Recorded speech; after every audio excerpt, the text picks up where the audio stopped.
ഞാൻ ഒന്നുകൂടി ആ വാക്യം വായിക്കുകയാണ്. മനുഷ്യനോട് ദൈവം പറയുന്നൊരു കാര്യം എന്താ പറയുന്നത്? യെശയ്യാവ് 34:16 വാക്യം, യഹോവയുടെ പുസ്തകത്തിൽ അന്വേഷിച്ചു വായിച്ചു നോക്കുവീൻ, അവയിൽ ഒന്നും കാണാതിരിക്കില്ല, ഒന്നിനും ഇണയില്ലാതിരിക്കയില്ല. അവൻ്റെ വായല്ലോ കൽപ്പിച്ചത്, അവൻ്റെ ആത്മാവത്രേ അവയെ കൂട്ടിവരുത്തിയത്. ബൈബിളിന് ദൈവം കൊടുത്ത പേര് യഹോവയുടെ പുസ്തകം എന്നാണ്. ദൈവത്തിന് പല പേരുകൾ ബൈബിളിലുണ്ട്. എന്നാൽ ഏറ്റവും കൂടുതൽ ആവർത്തിക്കപ്പെട്ട പേര് യഹോവ എന്ന പേരാണ്. യഹോവ എന്ന പേരിൻ്റെ അർത്ഥം നാം ഗ്രഹിക്കുമ്പോൾ അതിൻ്റെ ആശയം ഗ്രഹിക്കും. യഹോവ എന്ന വാക്കിൻ്റെ അർത്ഥം നിത്യനായി നിലകൊള്ളുന്നവൻ, മാറ്റമില്ലാത്തവൻ, ദ എറ്റേണലി എക്സിസ്റ്റിംഗ് വൺ, നിത്യനായി നിലകൊള്ളുന്നവൻ, സമയത്തിന് അതീതനായവനാണ് യഹോവയായ ദൈവം. അവൻ പറയുകയാണ്, ഈ പുസ്തകം നിങ്ങൾക്ക് തന്നത് ഞാനാണ്. ആ പുസ്തകത്തിന് പേര് കൊടുത്തിരിക്കുന്നത് യഹോവയുടെ പുസ്തകമെന്നാണ്. സമയത്തിന് അതീതനായ ദൈവം. മനുഷ്യന് സമയത്തിന് പരിധിയുണ്ട്. അവന് ഇന്ന് നടക്കുന്നതും ഇന്നലെയും ഉള്ളത് പറയാം, നാളെ എന്തെന്നുള്ളത് അറിയില്ല, പറയാൻ സാധ്യമല്ല. എന്നാൽ ദൈവത്തിന് ആരംഭത്തിൽ അവസാനം അറിയാം. ഒന്നും അവനും മറവല്ലേ. ഞാൻ ഈ ഭാഗം ശ്രദ്ധിച്ചപ്പോൾ ഒരു കാര്യം കൂടി ഒന്ന് ഓർപ്പിച്ചോട്ടെ. ഞാൻ ബാക്കി ഭാഗങ്ങൾ അവിടെ നിന്ന് പറഞ്ഞതാണ്. എസെക്കിയേൽ പ്രവചനത്തിലേക്ക് ഒന്ന് കടന്നു വരാം. ഇന്ന് രാത്രി ഞാൻ അവിടെ നിന്ന് പ്രസംഗിക്കാൻ ആഗ്രഹിക്കുകയാണ്. എസെക്കിയേൽ പ്രവചനത്തിൽ ഒരു പ്രത്യേക പ്രയോഗം 77 പ്രാവശ്യം ആവർത്തിച്ചിട്ടുണ്ട്. നിങ്ങൾ ഇനിയും വായിക്കുമ്പോൾ ശ്രദ്ധിച്ചാൽ മതി. എസെക്കിയേൽ പ്രവചനത്തിൽ 77 പ്രാവശ്യം ഒരു പ്രത്യേക പ്രയോഗം ആവർത്തിച്ചിട്ടുണ്ട്. എന്താണെന്നറിയാമോ? ഈ 5-ാം അധ്യായത്തിൻ്റെ 13-ാം വാക്യം, ചിലത് മാത്രമേ ഞാനൊന്ന് വായിക്കാം. 5-ാം അധ്യായത്തിൻ്റെ 13-ാം വാക്യം നോക്കിക്കാട്ടെ. അവിടെ വായിക്കുന്നു, എൻ്റെ ക്രോധം അവരിൽ നിവർത്തിക്കുമ്പോൾ യഹോവയായ ഞാൻ എൻ്റെ തീഷ്ണതനെ അരുളിച്ചെയ്തെന്ന് അവർ അറിയും. 6-ാം അധ്യായത്തിൻ്റെ 7-ാം വാക്യം, നിഹതന്മാർ നിങ്ങളുടെ നടുവിൽ വീഴും, അതിൻ്റെ ഞാൻ യഹോവയെന്ന് നിങ്ങൾ അറിയും. വീണ്ടും നോക്കിക്കാട്ടെ, 10-ാം വാക്യം, ഞാൻ യഹോവയെന്ന് നിങ്ങൾ അറിയും. 13-ാം വാക്യം അതിൻ്റെ അവസാനം, ഞാൻ യഹോവയെന്ന് നിങ്ങൾ അറിയും. 14-ന്റെ അവസാനം, അപ്പോൾ ഞാൻ യഹോവയെന്ന് അവർ അറിയും. 77 പ്രാവശ്യമാണ് എസെക്കിയേലിൽ ഈ പദപ്രയോഗം ആവർത്തിച്ചിട്ടുള്ളത്. ദൈവം സംഭവിക്കുന്നതിന് മുമ്പ് കാര്യങ്ങൾ പറയുകയാണ്. ഉദാഹരണമായിട്ട്, പാലും തേനും ഒഴുകുന്ന ദേശമാണ് കനാൻ നാട്. ഇസ്രയേലിൻ്റെ ദേശം പാലും തേനും ഒഴുകുന്ന നാടാണ്. അതിൻ്റെ 6-ാം അധ്യായത്തിൻ്റെ 14-ാമത്തെ വാക്യം, ഞാൻ അവരുടെ നേരെ കൈനീട്ടി അവരുടെ സകല വാസസ്ഥലങ്ങളിലും ദേശത്തെ റിബ്ല മരുഭൂമിയേക്കാൾ അധികം നിർജ്ജനവും ശൂന്യമാക്കും. അപ്പോൾ ഞാൻ യഹോവയെന്ന് അവർ അറിയും. ഇത് സംഭവിക്കുന്നതിന് മുമ്പ് ദൈവം പറഞ്ഞു ഇത് സംഭവിക്കും, അപ്പോൾ നിങ്ങൾ അറിയും ഞാൻ യഹോവയാണ് എന്ന് പറഞ്ഞതിൻ്റെ അർത്ഥം എന്താണ്? സംഭവിക്കുന്നതിന് മുമ്പ് ദൈവം പറഞ്ഞു, അത് സംഭവിച്ച് കഴിയുമ്പോൾ ഞാൻ സമയത്തിന് അതീതനായ ദൈവമാണെന്ന് നിങ്ങൾ അറിയും, ഞാൻ നിത്യനാണെന്ന് നിങ്ങൾ അറിയും, എനിക്കൊന്നും മറവല്ലെന്ന് നിങ്ങൾ അറിയും, ഞാൻ യഹോവയായ ദൈവമെന്ന് നിങ്ങൾ അറിയും. 77 പ്രാവശ്യം ആ വാക്ക് എസെക്കിയേലിൽ ആവർത്തിച്ചിട്ടുണ്ട്. എന്നാൽ ഈ 77 പ്രാവശ്യം ദൈവം പറയുന്നത് ദൈവമാണ്, അവൻ യഹോവയാണ്, നിത്യനാണെന്ന് മനസ്സിലാക്കാനായിട്ടുള്ള ഒരു മാർഗം മുമ്പ് കൂട്ടി പറഞ്ഞിട്ട് അത് നടക്കുമ്പോൾ ദൈവം ഞാനാണ് നിത്യനെന്നുള്ളത് നിങ്ങൾ അറിയും. ഈ പുസ്തകത്തിൽ ഒരു പ്രത്യേക ഭാഗം ലോകാന്ത്യ സംഭവങ്ങളോടുള്ള ബന്ധത്തിൽ, ദൈവപുത്രൻ്റെ മടങ്ങിവരവിനുള്ള ബന്ധത്തിൽ ഒരു വാക്യം വായിച്ചുകൊണ്ട് ഞാൻ ആരംഭിക്കുകയാണ്. ഏതാണ്ട് 5 അധ്യായം അപഗ്രഥിക്കേണ്ടത് ആവശ്യമാണ്. എൻ്റെ മുന്നിലുള്ള പരിമിതമായ സമയം ഈ 5 അധ്യായങ്ങൾ മുഴുവൻ നോക്കാൻ കഴിയുമോ എന്ന് എനിക്കറിയില്ല. എന്നാൽ ലോക സംഭവങ്ങളിൽ അതിപ്രധാനമായ ഒരു വിഷയം ഞാനിവിടെ നിന്ന് അടർത്തിയെടുക്കുകയാണ്. ഞാൻ ഉദ്ദേശിച്ചത് എസെക്കിയേൽ 35, 36, 37, 38, 39 5 അധ്യായങ്ങൾ ലോകത്തിൻ്റെ അന്ത്യത്തിൽ സംഭവിക്കേണ്ട സംഭവങ്ങളാണ്. മറ്റു വിധത്തിൽ പറഞ്ഞാൽ യേശുക്രിസ്തു വരുന്നതിന് അല്പം മുമ്പ് സംഭവിക്കുന്ന കാര്യങ്ങളാണ്. ക്രിസ്തുവിൻ്റെ വരവിനോടുള്ള ബന്ധത്തിൽ നടക്കേണ്ട സംഭവങ്ങളാണ്. അങ്ങനെ സംഭവിക്കേണ്ട കാര്യങ്ങൾക്ക് തിരുവചനത്തിൽ രേഖപ്പെടുത്തിയിട്ടുണ്ട്. ഇൻ ദ ലേറ്റർ ഡേയ്സ്, അന്ത്യകാലത്തിൽ നിവർത്തിക്കപ്പെടും എന്ന് പറയുന്നുണ്ട്. ഞാനതിൽ ഒരു വാക്യം വായിച്ച് ആത്മാവിനെ നടത്തുന്നതും പ്രേരിപ്പിക്കുന്നതും അനുസരിച്ച് ഞാൻ പറഞ്ഞുകൊള്ളാം. എസെക്കിയേൽ പ്രവചനം 38 അധ്യായം അതിൻ്റെ 8 വാക്യം ഒന്ന് വായിക്കാം. എസെക്കിയേൽ പ്രവചനം 38 അധ്യായത്തിൻ്റെ 8 വാക്യം. ലോക സംഭവങ്ങളെ യേശുക്രിസ്തുവിന്റെ മടങ്ങിവരവിനുള്ള ബന്ധത്തിൽ അപഗ്രഥിക്കുകയാണ് നമ്മൾ. 8 വാക്യം നോക്കിയാട്ടെ. ഏറിയ നാൾ കഴിഞ്ഞിട്ട് നീ സന്ദർശിക്കപ്പെടും. വാളിനൊഴിഞ്ഞു പോന്നതും പല ജാതികളിൽ നിന്ന് ശേഖരിക്കപ്പെട്ടതുമായ ഒരു രാജ്യത്തിൽ നീ ഒടുക്കം വന്നു ചേരും. നിരന്തര ശൂന്യമായി കിടന്നിരുന്ന ഇസ്രയേൽ പർവ്വതങ്ങളിൽ തന്നെ. എന്നാൽ അവർ ജാതികളുടെ നിന്ന് വന്ന് എല്ലാവരും നിർഭയമായി വസിക്കും. നീ മഴക്കോൾ പോലെ കയറി വരും. നീ നിന്റെ എല്ലാ പടക്കൂട്ടങ്ങളും നിങ്ങളോട് കൂടെ പല ജാതികളും മേഘം പോലെ ദേശത്തെ മൂടും. ഈ പ്രവചനം എന്ന് നിവർത്തിക്കപ്പെടേണ്ടതാണ്. അവിടെ രേഖപ്പെടുത്തിയിട്ടുണ്ട്, ഏറിയ നാൾ കഴിയണം, നീ ഒടുക്കമെന്ന് ചേരും. In the later days. ഞാനൊന്ന് പറഞ്ഞു പോകട്ടെ. എസെക്കിയേൽ ഇത് രേഖപ്പെടുത്തുന്നത് ഇന്നേക്ക് ഏതാണ്ട് 2600 വർഷം മുമ്പാണ്. ക്രിസ്തുവിന് 600 വർഷം മുമ്പ്, ഏതാണ്ട് 600 വർഷം മുമ്പ് ബാബേലിലേക്ക് എസെക്കിയേലിനെ പിടിച്ചുകൊണ്ടുപോയി എന്ന് പറഞ്ഞാൽ ക്രിസ്തുവിന് 600 വർഷം മുമ്പ് പിടിക്കപ്പെട്ടു, ബാബേൽ പ്രവാസത്തിലേക്ക് പോയി. ഇന്നേക്ക് 2600 വർഷം മുമ്പ് ആ പ്രവാചകനിലൂടെ ദൈവം പറയുകയാണ്, ഏറിയ നാൾ കഴിയണം. ആഫ്റ്റർ മെനി ഡേയ്സ്, അനേക നാളുകൾ കഴിയുമ്പോൾ, ഇൻ ദ ലേറ്റർ ഡേയ്സ്, കാലത്തിൻ്റെ അന്ത്യത്തിൽ അവസാന നാളുകളിൽ സംഭവിക്കേണ്ട ഒരു കാര്യമാണ് ഞാൻ പറയുന്നത്. എന്താ സംഭവം? നീയും നിന്നോടുകൂടെ പല ജാതികളും എൻ്റെ ദേശമായി ഇസ്രയേലിന്റെ നേരെ യുദ്ധത്തിന് വരും. ഇനി നടക്കാൻ പോകുന്ന ഒരു ഘോരമഹായുദ്ധം ഇവിടെ വെളിപ്പെടുത്തുകയാണ്. എന്നാൽ എന്നെ അത്ഭുതപ്പെടുത്തുന്ന കാര്യം, 2600 വർഷം മുമ്പ് ഏതൊക്കെ രാജ്യങ്ങളാണ് ആക്രമിക്കുന്നത്, ഏതൊക്കെ വെളിപ്പെടുത്തിയിട്ടുണ്ട്. ഞാൻ ചോദിച്ചോട്ടെ, ആർക്ക് പറയാൻ കഴിയുമത്? ഇന്ന് രാത്രി ഞങ്ങളെ കേൾക്കുന്നവരോട് പറയട്ടെ, അങ്ങനെ രാജ്യങ്ങൾ പോലും വന്നില്ല.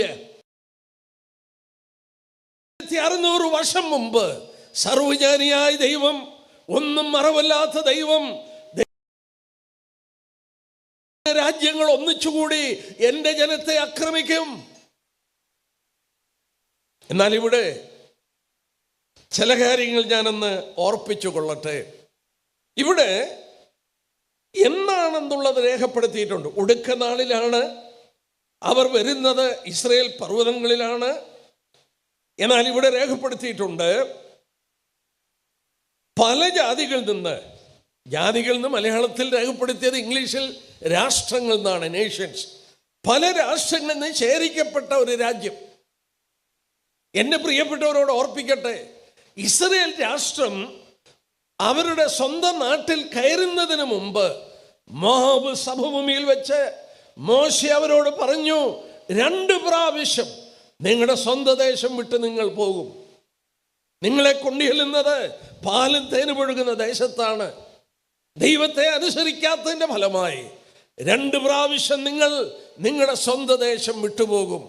3 പ്രാവശ്യം പറഞ്ഞിട്ടില്ല, 2 പ്രാവശ്യം അവിടെ നിന്ന് നിങ്ങൾ ചിതറിക്കപ്പെടും. ഞാൻ ഒന്ന് കാണിക്കാം.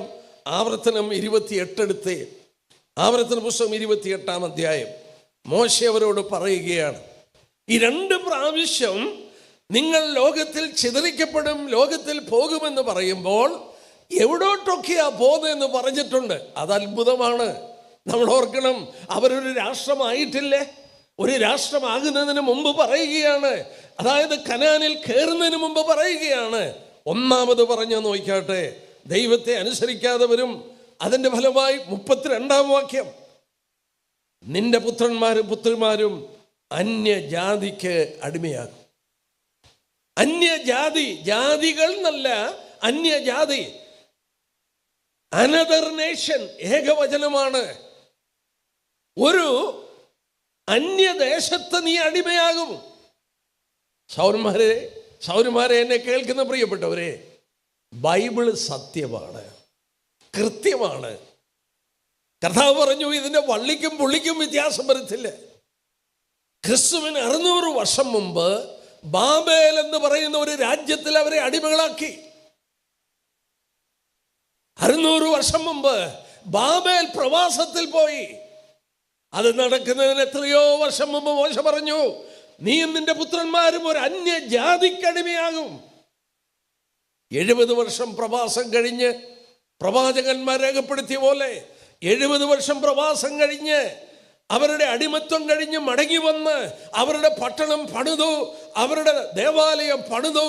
അതിൻ്റെ ചരിത്രമൊക്കെ എസ്രാ, നെഹമ്യ മുതലായ ഗ്രന്ഥങ്ങളിൽ നമ്മൾ വായിക്കുന്നുണ്ട്. നിങ്ങൾ വീണ്ടും നിങ്ങളുടെ ദേശത്ത് പാർക്കും, എന്നാൽ ഒരിക്കൽ കൂടെ നിങ്ങൾ ലോകത്തിൽ ചിതറിപ്പോകും. രണ്ടാമത് ഇവിടെ പറഞ്ഞു നോക്കിയാട്ടെ, അതിൻ്റെ 64-ാമത്തെ വാക്യം, അതേ അധ്യായത്തിൻ്റെ 64-ാമത്തെ വാക്യം, യഹോവ നിന്നെ ഭൂമിയുടെ ഒരറ്റം മുതൽ മറ്റേ അറ്റം വരെ സർവ്വജാതികളുടെയും ഇടയിൽ ചിതറിക്കും, സകല ജാതികളിലേക്കും ബദ്ധരായി കൊണ്ടുപോകും. ജാതികളുടെ കാലം തികയോളം ജാതികൾ യെരൂശലേമിനെ ചവിട്ടിക്കളയും. എൻ്റെ പ്രിയപ്പെട്ടവരെ, മോശ പറഞ്ഞു, യേശുക്രിസ്തു പറഞ്ഞു, നിങ്ങൾ ഭൂമിയുടെ ഒരറ്റം മുതൽ മറ്റേ അറ്റം വരെ ചിതറിക്കപ്പെടും. ഈ രാത്രി ഞാൻ ചോദിച്ചോട്ടെ, യഹൂദൻ എങ്ങനെയാണ് കൊച്ചിയിൽ വന്ന് പാർത്തത്? യഹൂദൻ എങ്ങനെയാണ് മാളയിൽ വന്ന് പാർത്തത്? യഹൂദൻ എങ്ങനെയാണ് ചേന്നമംഗലത്ത് വന്ന് പാർത്തത്? കേരളത്തിൽ എങ്ങനെ യഹൂദൻ വന്നു? കേരളം ഒരു ഭൂപടം എടുത്താൽ ലോകത്തിൻ്റെ ഒരു അറ്റമാണ്. ഞാൻ തൃശ്ശൂരിനടുക്കലുള്ള മാളയിൽ അതിൻ്റെ റോഡിൽ നിന്ന് പ്രസംഗിച്ചിട്ടുണ്ട്. കടക്കാരെ നോക്കി ഞാൻ പ്രസംഗിച്ചു, നിങ്ങൾക്ക് നിങ്ങളുടെ ദേശത്തിൻ്റെ പേരിൻ്റെ അർത്ഥം അറിയാമോ? മാള എന്ന് പറയുന്ന വാക്ക് എബ്രായ വാക്കാണ്, എബ്രായ വാക്ക്. യഹൂദന്മാർ അവിടെ പാർത്തപ്പോൾ ആ സ്ഥലത്തിന് അവർ പേരിട്ടു മായില്ലാഹ. അത് ലോപിച്ച് പിന്നീട് മാളയായി. മായില്ലാഹ എന്ന് പറഞ്ഞാൽ അതിൻ്റെ അർത്ഥം എന്നാണെന്നറിയാമോ? അഭയസ്ഥാനം, പ്ലേസ് ഓഫ് റെഫ്യൂജ്. അവരെ ഉപദ്രവിക്കാത്തൊരു സ്ഥലമുണ്ട്, കേരളം, ഇന്ത്യ. ഈ ഇന്ത്യയിൽ അവരെ ഉപദ്രവിച്ചില്ല. ലോകത്തിന്റെ എല്ലാ കോണിലും അവരെ വാളുകൊണ്ട് വെട്ടിക്കൊന്നു. കേരളത്തിൽ അവരെ ഉപദ്രവിച്ചില്ല. അവരതിന് പേരിട്ടു മായില്ലാഹ, മാള എന്ന് പേര് വിളിച്ചു, അഭയസ്ഥാനമെന്ന് അവർ പറഞ്ഞു. ഞാൻ അവിടെ നിന്ന് ചോദിച്ചു നാട്ടുകാരോട്, നിങ്ങളുടെ ദേശത്തിൻ്റെ പേരിൻ്റെ അർത്ഥം നിങ്ങൾക്കറിയാമോ? അവരോട് പിന്നീട് അതോടുള്ള ബന്ധത്തിൽ ഞാൻ പ്രസംഗിച്ചു. യഹൂദന്റെ സെമിട്രി, അവനെ അടക്കിയിരിക്കുന്ന കല്ലറയുടെ വശത്ത് നിന്നുകൊണ്ട് ഞാൻ വലിയൊരു മീറ്റിംഗ് 2-3 ദിവസം പ്രസംഗിച്ചു. എനിക്കുണ്ടായ ആവേശം പറയാൻ നിവൃത്തിയില്ല. എന്നാൽ ഇന്ന് രാത്രി ഞാൻ പറയട്ടെ, ദൈവവചനം എത്ര കൃത്യമാണ്. അവരൊരു രാജ്യമായി കനാനിൽ പ്രവേശിക്കുന്നതിന് മുമ്പ് മോശ പറഞ്ഞു, നിങ്ങൾ മറ്റൊരു രാജ്യത്തിന് അടിമയാകും. അത് നടന്നു. രണ്ടാമത് പറഞ്ഞു, നിങ്ങൾ ഭൂമിയുടെ ഒരു അറ്റം മുതൽ മറ്റേ അറ്റം വരെ ചിതറിക്കപ്പെടും. ചരിത്രം നമുക്കറിയാം. AD 70 റോമൻ സൈന്യാധിപനായ തീത്തോസ് അവരെ യെരൂശലേമിൽ നിന്ന് ലോകത്തിൽ ചിതറിച്ചു കളഞ്ഞു. എല്ലാ രാജ്യത്തും അവർ പോയി. രാജ്യമില്ലാതെ കിടക്കുകയാണ്. മടങ്ങി വരുവാൻ നിവൃത്തിയില്ല. കാലത്തിൻ്റെ അന്ത്യം യേശുക്രിസ്തു വരുന്നതിന് അല്പം മുമ്പ് അവർ മടങ്ങി വന്നെങ്കിലേ കഴിയുള്ളൂ. വേദപുസ്തക പ്രവചനം, അന്ത്യകാല പ്രവചനം ഒരെണ്ണമെങ്കിലും നിവർത്തിക്കപ്പെടണമെങ്കിൽ യഹൂദൻ രാഷ്ട്രമായി പിറന്നു വീണെങ്കിലേ കഴിയുള്ളൂ. ഇന്ന് യഹൂദൻ ഒരു രാജ്യമായി തീർന്നതിൻ്റെ കാരണം അതാണ്. ആരാണ് അവരെ കൊണ്ടുവന്നത്? ആരാണ് അവരെ കൊണ്ടുവന്നത്?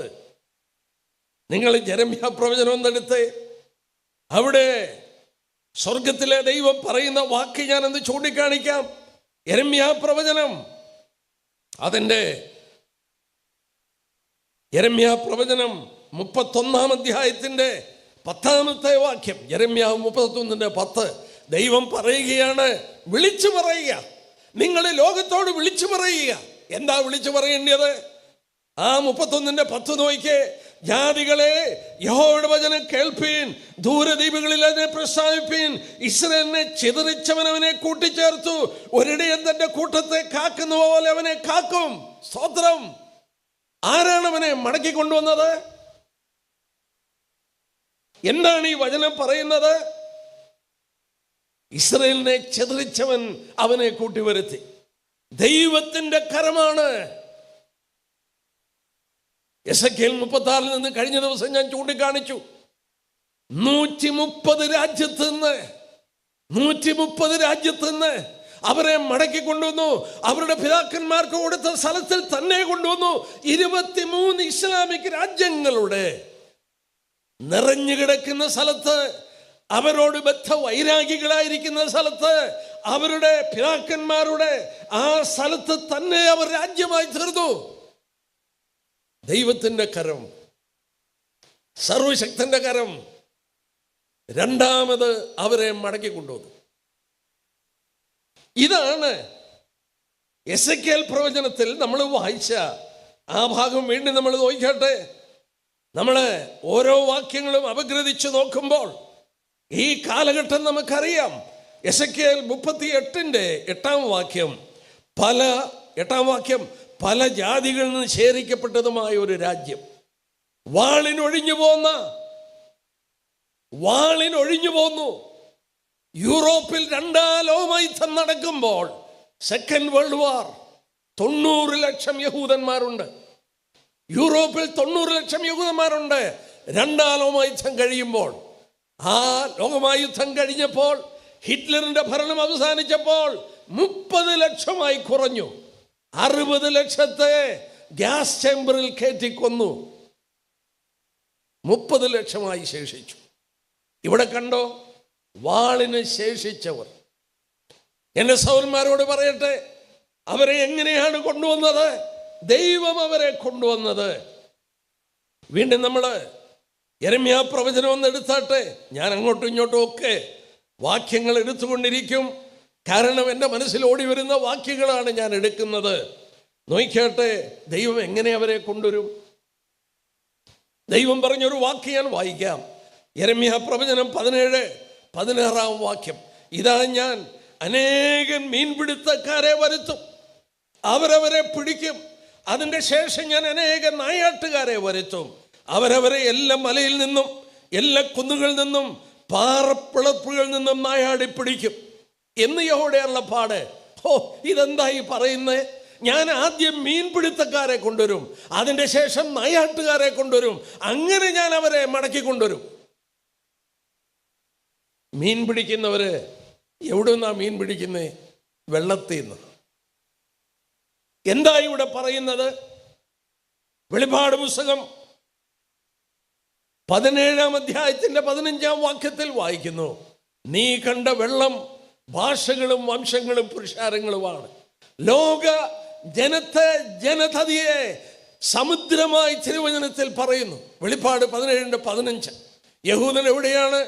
ഈ ലോക ജലത്തിൽ മുങ്ങിക്കിടക്കുകയാണ്, രാഷ്ട്രങ്ങളുടെ ഇടയിൽ മുങ്ങിക്കിടക്കുകയാണ്. അവിടെ നിന്ന് മീൻപിടുത്തക്കാരെ കൊണ്ട് നിങ്ങളെ പിടിക്കും. എനിക്ക് വിശദമായി എടുക്കണമെന്നുണ്ട്, പക്ഷേ 1-2 വാക്കിൽ ഞാൻ പറഞ്ഞു നിർത്താം.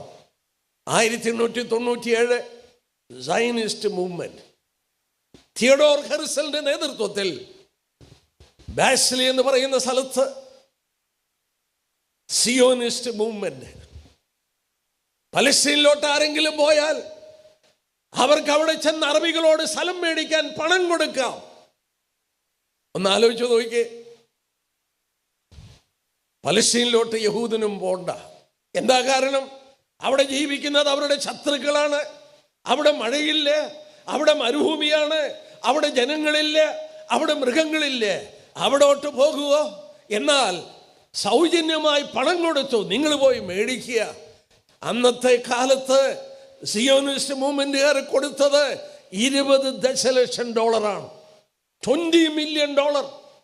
വലിയ ധനികരുണ്ടായിരുന്നു യഹൂദന്മാർ. അവർ യൂറോപ്പിലുള്ളവര് $20 ദശലക്ഷം കൊടുത്ത് ഏതാണ്ട് 3.5 ലക്ഷം ഏക്കർ മരുഭൂമി അറബികളുടെ കയ്യിൽ നിന്ന് മേടിച്ചു. അറബികൾക്ക് വേണ്ട, ഒന്നിനും കൊള്ളത്തില്ല, വെറും മരുഭൂമി, വെള്ളമില്ല, വൃക്ഷമില്ല, മനുഷ്യനില്ല, ഒരു പുല്ലുമില്ല, ആർക്കും വേണ്ടാതെ കിടക്കുന്ന സ്ഥലം. യഹൂദൻ 3.5 ലക്ഷം ഏക്കർ $20 ദശലക്ഷം കൊടുത്ത് നെഗവ് മരുഭൂമിയുടെ പ്രദേശങ്ങൾ അവിടെ ഒക്കെ മേടിച്ചു. അറബികള് സന്തോഷത്തോടെ വിറ്റു. മീൻപിടുത്തക്കാർ ഒന്നാം ലോകയുദ്ധം കഴിയുമ്പോൾ ഏതാണ്ട് 1 ലക്ഷം ആളുകൾ അവിടെ കയറി. 1880-കളിൽ 10,000 യഹൂദൻ അവിടെ ഇല്ല. ഒന്നാം ലോകയുദ്ധം 1914 തൊട്ട് 18 വരെ 4 വർഷത്തെ നീണ്ടിരുന്ന യുദ്ധം കഴിഞ്ഞപ്പോൾ ഏതാണ്ട് 1 ലക്ഷം യഹൂദൻ അവിടെ കുടിയേറി. തീർന്നില്ല. ദൈവം പറഞ്ഞു, അതിൻ്റെ ശേഷം ഞാൻ നായാട്ടുകാരെ വരുത്തും. അവരെന്താ ചെയ്യുന്നത്? അവർ ഒളിച്ചിരിക്കുന്ന മലയിൽ നിന്നും കുന്നുകളിൽ നിന്നും പാറപ്പിളർപ്പുകളിൽ നിന്ന് നായാടി പിടിക്കും. 2ാം ലോകയുദ്ധം ചരിത്രം അറിയാവുന്നവർക്കറിയാം. അന്ന് നാസി പടയാളികൾ യഹൂദനെ വേട്ടയാടി, ഒളിച്ചിരിക്കുന്ന സ്ഥലങ്ങളിൽ വേട്ടയാടി. നിങ്ങൾ കേട്ട് കാണും, ജനറൽ ഐക്മൻ, ഹിറ്റ്ലറിന്റെ ഒരു ജനറലാണ്. അദ്ദേഹം ഗ്യാസ് ചേമ്പറിൽ യഹൂദനെ കൊല്ലാൻ എല്ലാ ദിവസവും 5000 യഹൂദനെ സപ്ലൈ ചെയ്തുകൊണ്ടിരുന്നു. 5000 യഹൂദന്മാരെ നിങ്ങളൊന്ന് ആലോചിച്ച് നോക്കിയേ. അവരെ കൊണ്ടുവന്ന് ട്രെയിനിൽ കൊണ്ടുവന്ന് ഗ്യാസ് ചേമ്പറിൽ കയറ്റി കൊല്ലുകയാണ്. അയ്യോ, ഭയങ്കരമാണ്. അതൊന്നും വിവരിക്കാൻ സമയം പോരാ. എന്നാൽ ഞാൻ പറയട്ടെ, അവർക്ക് യൂറോപ്പിൽ ജീവിക്കാൻ നിവൃത്തിയില്ല, എങ്ങും താമസിക്കാൻ നിവൃത്തിയില്ല. 2ാം ലോകയുദ്ധത്തിൽ 90 ലക്ഷം യഹൂദൻ ഉണ്ടായിരുന്നവരെ 30 ലക്ഷമായി കൊന്നൊടുക്കി. അവര് അവിടെ നിന്ന് പലായനം ചെയ്തു. കപ്പലുകളിലും മറ്റുമായി പലസ്തീന്റെ മണ്ണിൽ പലായനം ചെയ്തു. 2ാം ലോകയുദ്ധം കഴിയുമ്പോൾ 6.25 ലക്ഷം യഹൂദൻ അവിടെ വരുന്നു. ഒന്നാലോചിച്ച്, 10,000 യഹൂദൻ ഇല്ലാതെ കിടന്ന സ്ഥലത്ത് ദൈവം പറഞ്ഞ പോലെ ആദ്യം ഞാൻ മീൻപിടുത്തക്കാരെ കൊണ്ടുവരും, അതിന് ശേഷം നായാട്ടുകാരെ കൊണ്ടുവരും, അവരെ കൊണ്ട് ഞാൻ ഇവരെ മടക്കി കൊണ്ടുവരും. എൻ്റെ പ്രിയപ്പെട്ടവരെ, നമ്മൾ എസെക്കിയേൽ 38 നമ്മുടെ വിഷയം. അവിടെ നമ്മൾ വായിച്ചു, പല ജാതികളിൽ നിന്ന് ശേഖരിച്ചു, വാളിനൊഴിഞ്ഞു പോന്നു. ഇത് ആശ്ചര്യമായി ഇന്ന് നടക്കുന്ന സംഭവമാണ്. ലോകാന്ത്യ സംഭവങ്ങളിൽ ഇന്ന് നടക്കുന്ന സംഭവമാണിത്. നേരത്തെ സംഭവിച്ചതല്ല. ഇത് സംഭവിച്ചത് ആഗോളമായി ചിതറിപ്പോയ ശേഷം, അവരെ കൊന്നൊടുക്കിയ ശേഷം ശേഷിച്ചവർ, വാളിന് ശേഷിച്ചവരെ സ്വർഗത്തിലെ ദൈവം 130 രാജ്യത്ത് നിന്ന് അവരുടെ പിതാക്കന്മാർക്ക് കൊടുത്ത രാജ്യത്തിൽ കൊണ്ടുവന്ന് കഴിയുമ്പോൾ ഇവിടെ വായിക്കുന്നു, അവസാനം ഒരു യുദ്ധം നടക്കും. ആരാണ് ഈ യുദ്ധം നടത്തുന്നത്? നമ്മൾ അല്പം വിശദമായി നോക്കാൻ പോവുകയാണ്. ഒരു കൂട്ടം ആളുകള് യുദ്ധത്തിന് വരുന്നു, ഒരു കൂട്ടം ആളുകള് അതിനെ എതിർക്കുന്നു. ഇനി ഞാൻ പറയട്ടെ, ഇത് മനസ്സിലാക്കണമെങ്കിൽ ഇസ്രയേലിന് കൊടുത്ത സ്ഥലം മനസ്സിലാക്കണം. നോക്കാം, ഈ 38-ാം അധ്യായത്തിൻ്റെ അതിൻ്റെ 11-ാം വാക്യത്തിൻ്റെ അവസാനം നോക്കിയേ. എസെക്കിയേൽ 38-ന്റെ 11-ാം വാക്യം അവസാനം, ശൂന്യമായിരുന്നിട്ട് വീണ്ടും നിവാസികളുള്ള സ്ഥലങ്ങളും നേരെയും ജാതികളിൽ നിന്ന് ശേഖരിക്കപ്പെട്ടും കന്നുകാലികളും ധനത്തെയും സമ്പാദിച്ച് ഭൂമിയുടെ മധ്യേ വസിച്ചു പിരിക്കുന്ന ഒരു ജനം. യഹൂദൻ എവിടെ വസിക്കുന്നത്? ഭൂമിയുടെ മധ്യേ. ഭൂമിയുടെ മധ്യഭാഗം എവിടെയാണ്? അമേരിക്കയാണോ? അല്ല. ഭൂമിയുടെ മധ്യഭാഗം 3 വേദഭാഗങ്ങൾ ബൈബിളിൽ കാണുന്നുണ്ട്. ഒന്നിവിടം ഭൂമിയുടെ മധ്യേ വസിക്കുന്നു യഹൂദൻ. എസെക്കിയേൽ 5:5 ഭൂമിയുടെ മധ്യേ അവർ വസിക്കുന്നു. 1000 ആണ്ട് വാഴ്ച യേശുക്രിസ്തു മടങ്ങി വരുമ്പോഴും നമ്മൾ വീണ്ടും വായിക്കുന്നുണ്ട്. യെശയ്യാ പ്രവചനം 19-ാം അധ്യായത്തിൻ്റെ 24-ാം വാക്യത്തിൽ ഭൂമിയുടെ മധ്യേ അവർ വസിക്കുന്നു. ദൈവം അബ്രാഹാമിനോട് പറഞ്ഞു, ഞാൻ നിന്നെ കാണിപ്പാനിരിക്കുന്ന ദേശത്തേക്ക് പോകാം. എവിടോട്ടെന്നറിയാതെ യാത്ര ചെയ്തു. ഈ ഇസ്രയേലിന്റെ മധ്യഭാഗത്തിലുള്ളൊരു സ്ഥലമാണ് ബർഷീബ. ആ സ്ഥലത്തിരുന്നു. ആ സ്ഥലത്താണ് അബ്രഹാം പാർത്തത്. അത് ഇസ്രയേലിന്റെ മധ്യഭാഗമാണ്. നമ്മൾ ഇവിടെ വായിക്കുന്നു, ഭൂമിയുടെ മധ്യഭാഗവുമാണ് ഇസ്രയേൽ. യേശുക്രിസ്തു ക്രൂശിക്കപ്പെട്ട എവിടെയാണ്? ഇസ്രയേലിന്റെ ഭൂപടം എടുത്ത് നോക്കി. ഇസ്രയേലിന്റെ ഭൂപടം എടുക്കുമ്പോൾ അതിൻ്റെ സെന്റർ എന്ന് പറയുന്നത് യെരുശലേമാണ്. യെരുശലേമിന്റെ പ്രദേശത്താണ് ദൈവപുത്രൻ വന്ന് ക്രൂശിക്കപ്പെട്ടത്. ദൈവം എന്തിനാണ് യഹൂദന് ഈ ഭൂമിയുടെ മധ്യഭാഗം കൊടുത്തത്? മാനവരാശിയെ സ്നേഹിച്ചതുകൊണ്ടാണ്. അവരാണ് ഈ തിരുവെഴുത്തുകൾ രേഖപ്പെടുത്തിയത്. റോമലേഖനം 3-ാം അധ്യായത്തിൽ പൗലോസ് ചോദിക്കുന്നുണ്ട്, യഹൂദൻ എന്ത് വിശേഷത? അല്ല പരിച്ഛേദനയാൽ എന്ത് പ്രയോജനം? വളരെയുണ്ട്. ഒന്നാമത്, ദൈവത്തിൻ്റെ അരുളപ്പാടുകൾ അവരുടെ പക്കലാണ് ഏൽപ്പിച്ചത്. പഴയ നിയമ ബുക്കുകൾ ആരാണ് എഴുതിയത്? പഴയ നിയമ എല്ലാ ബുക്കുകളും എഴുതിയത് യഹൂദനാണ്. പുതിയ നിയമ ബുക്കുകൾ എല്ലാം യഹൂദൻ, ലൂക്കോസ് ഒഴിച്ച് യഹൂദനാണ്. അപ്പോൾ ബൈബിളിൻ്റെ എഴുത്തുകാർ യഹൂദന്മാരാണ്. അവരെ കൊണ്ട് എഴുതിച്ചു. അവരെ ഭൂമിയുടെ മധ്യഭാഗത്ത് കൊണ്ടുവന്നു. ഏകസത്യ ദൈവത്തെക്കുറിച്ച് അവരിലൂടെ ദൈവം വെളിപ്പാട് കൊടുത്തു. ലോകത്തിൽ ദൈവത്തിൻ്റെ സാക്ഷികളായി, പ്രകാശമായി ഭൂമിയുടെ മധ്യത്തിൽ നിന്ന് ഈ പ്രകാശം പരത്തുവാൻ അവർക്ക് ഭൂമിയുടെ മധ്യഭാഗം കൊടുത്തു. ഇനിയും ഞാൻ എന്തിനാ ഇത്രയും വിശദീകരിച്ചെന്ന് ചോദിച്ചാൽ, ഇവിടെ എസെക്കിയേൽ 38 ഇവരെ ആക്രമിക്കുന്ന ഈ രാജ്യം ഏത് രാജ്യമാണെന്ന് കണ്ടുപിടിക്കാൻ ഭൂമിയുടെ മധ്യഭാഗം ഇസ്രയേലാണെന്ന് മനസ്സിലായെങ്കിലേ ഒക്കുള്ളൂ. കാരണം എന്താന്ന് പറയാം. നോക്കിയാട്ടെ, അതിൻ്റെ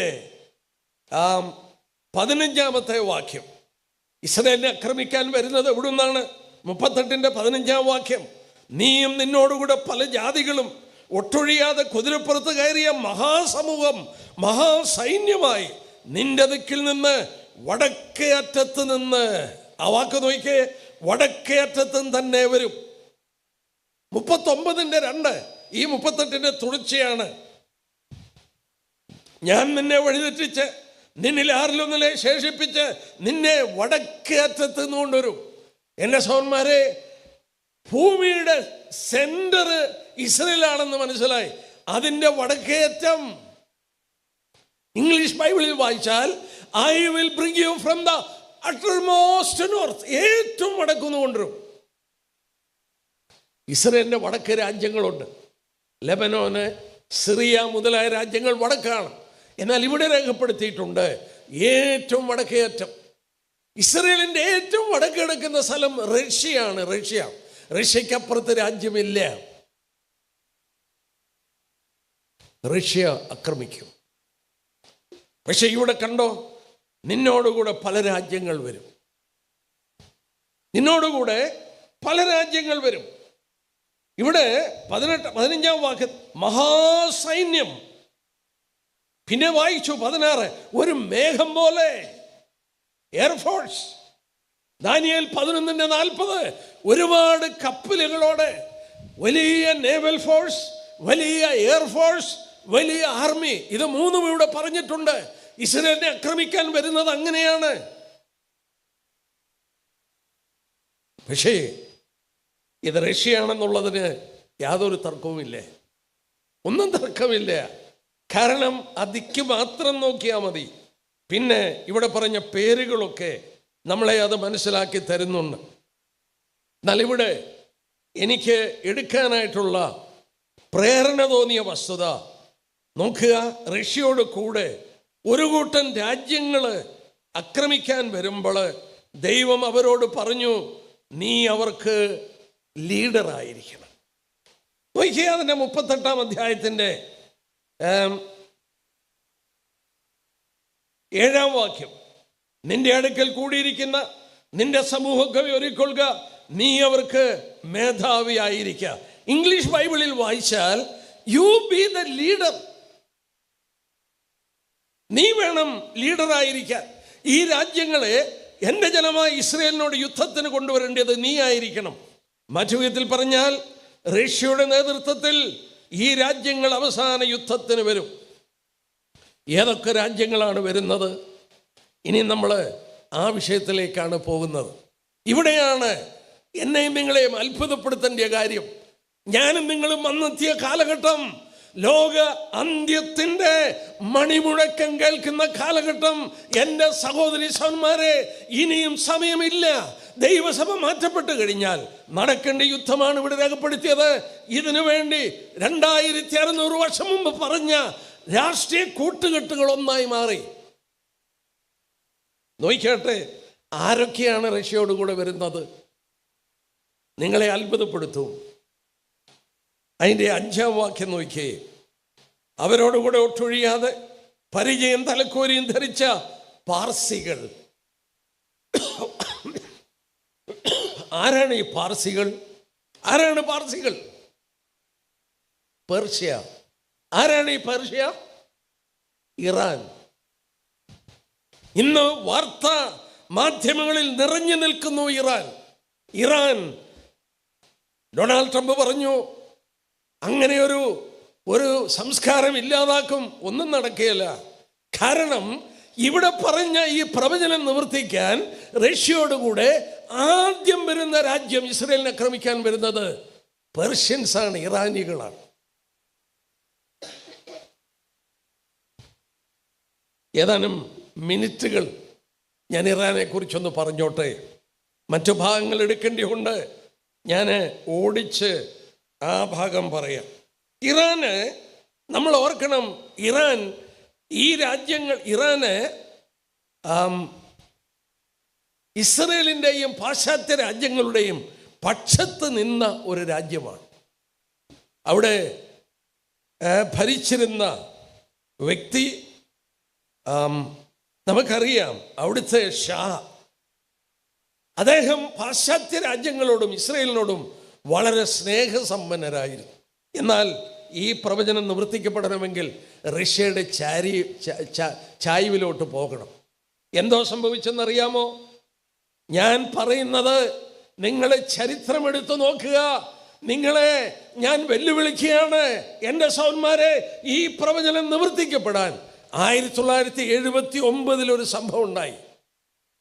ഷാ നാടുകടത്തപ്പെട്ടു. ഇറാനിൽ ഒരു മതവിപ്ലവം ഉണ്ടായി.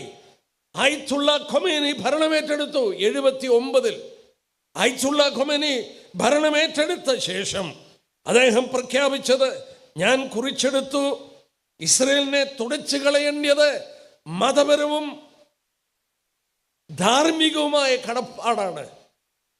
നമ്മുടെ it is A moral duty of us to eliminate Israel. ഇസ്രയേലിനെ തുടച്ചു കളയണം.